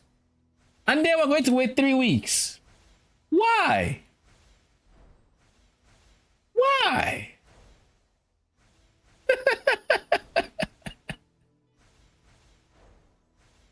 Like, why not reveal it the week before? Why not postpone GG Live alongside the launch? I think maybe there's enough teaser season material to keep us hyped for 3 weeks. But, like, at that point, that is like some hardcore edging that, like, why? Like, if it is as big as they say and it is, like, insane, why reveal it and make us wait 3 full weeks? 22 days. And yes, I counted 22. That is a long time. A very long time to just say, yeah, I mean, it's coming. You know exactly what's coming. We've told you exactly what's coming. Now you gotta wait. I just found that decision very, very interesting because it's like I don't understand the why. But I'm down for a very big expansion. I don't mind that it needs more time to cook. I don't mind the end of May release date. I really don't mind. It's that 3-week wait period that has me scratching my head. I'm just like, man. Thank you for all the help, Deconic. Really helping me with Darius build. Oh, you are welcome. And if you have any questions, feel free. There are no dumb questions. If you have any questions, feel free to shoot my way. Happy to answer. If you're already on my Discord, then you can ping me there, or you can DM me, whatever. If I'm not streaming, feel free. Thank you all for stopping by. Appreciate it so much. Today's stream was very nice. Didn't get any DPS upgrades, but we got some really good FE. Like, we're ending the stream with 1516 on the FE tracker. So tomorrow, what's going to happen is probably on stream, because I will hold off to stream. So on stream, what we're going to do is going to get some upgrades. I don't know exactly what I'm going to get as an upgrade yet, but I suspect it's going to be superpower and a better wicked. That's my suspicion, because that will give me a ton of damage coming from my erosion Magi and a decent amount of less dot damage as well. So that is likely what it's going to be, but not 100% just yet. We'll see. Or I might just say fuck it and go Space Rift. I don't know. Who knows? But that's it. These are questions that tomorrow me are going to answer after I ask myself and I really think about it and all of that. In the meantime, though, I need to go prep for bed so that I can be a functioning member of society tomorrow, because that's what we all want, right? I just want to play TLI if I'm being honest, but we got stuff to do.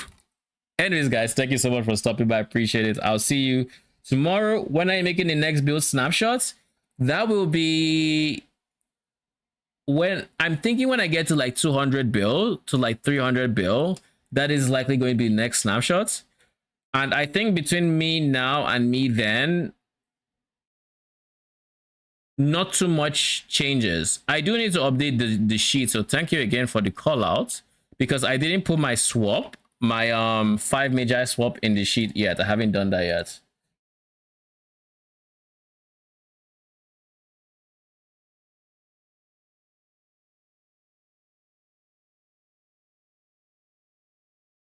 What is going on here? My dark mode is no longer darkened. I do not know why, but I'll figure out the dark mode shenanigans later. Anywho, build code. Where are you at? No, did I? Wait. I think I actually might have, now that I remember. No, I didn't. Cool.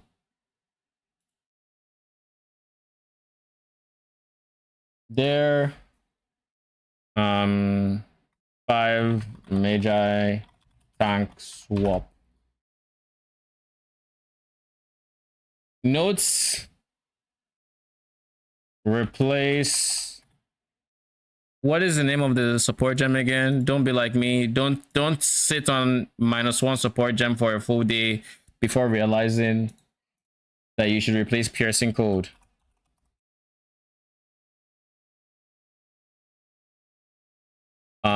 Magnificent gem.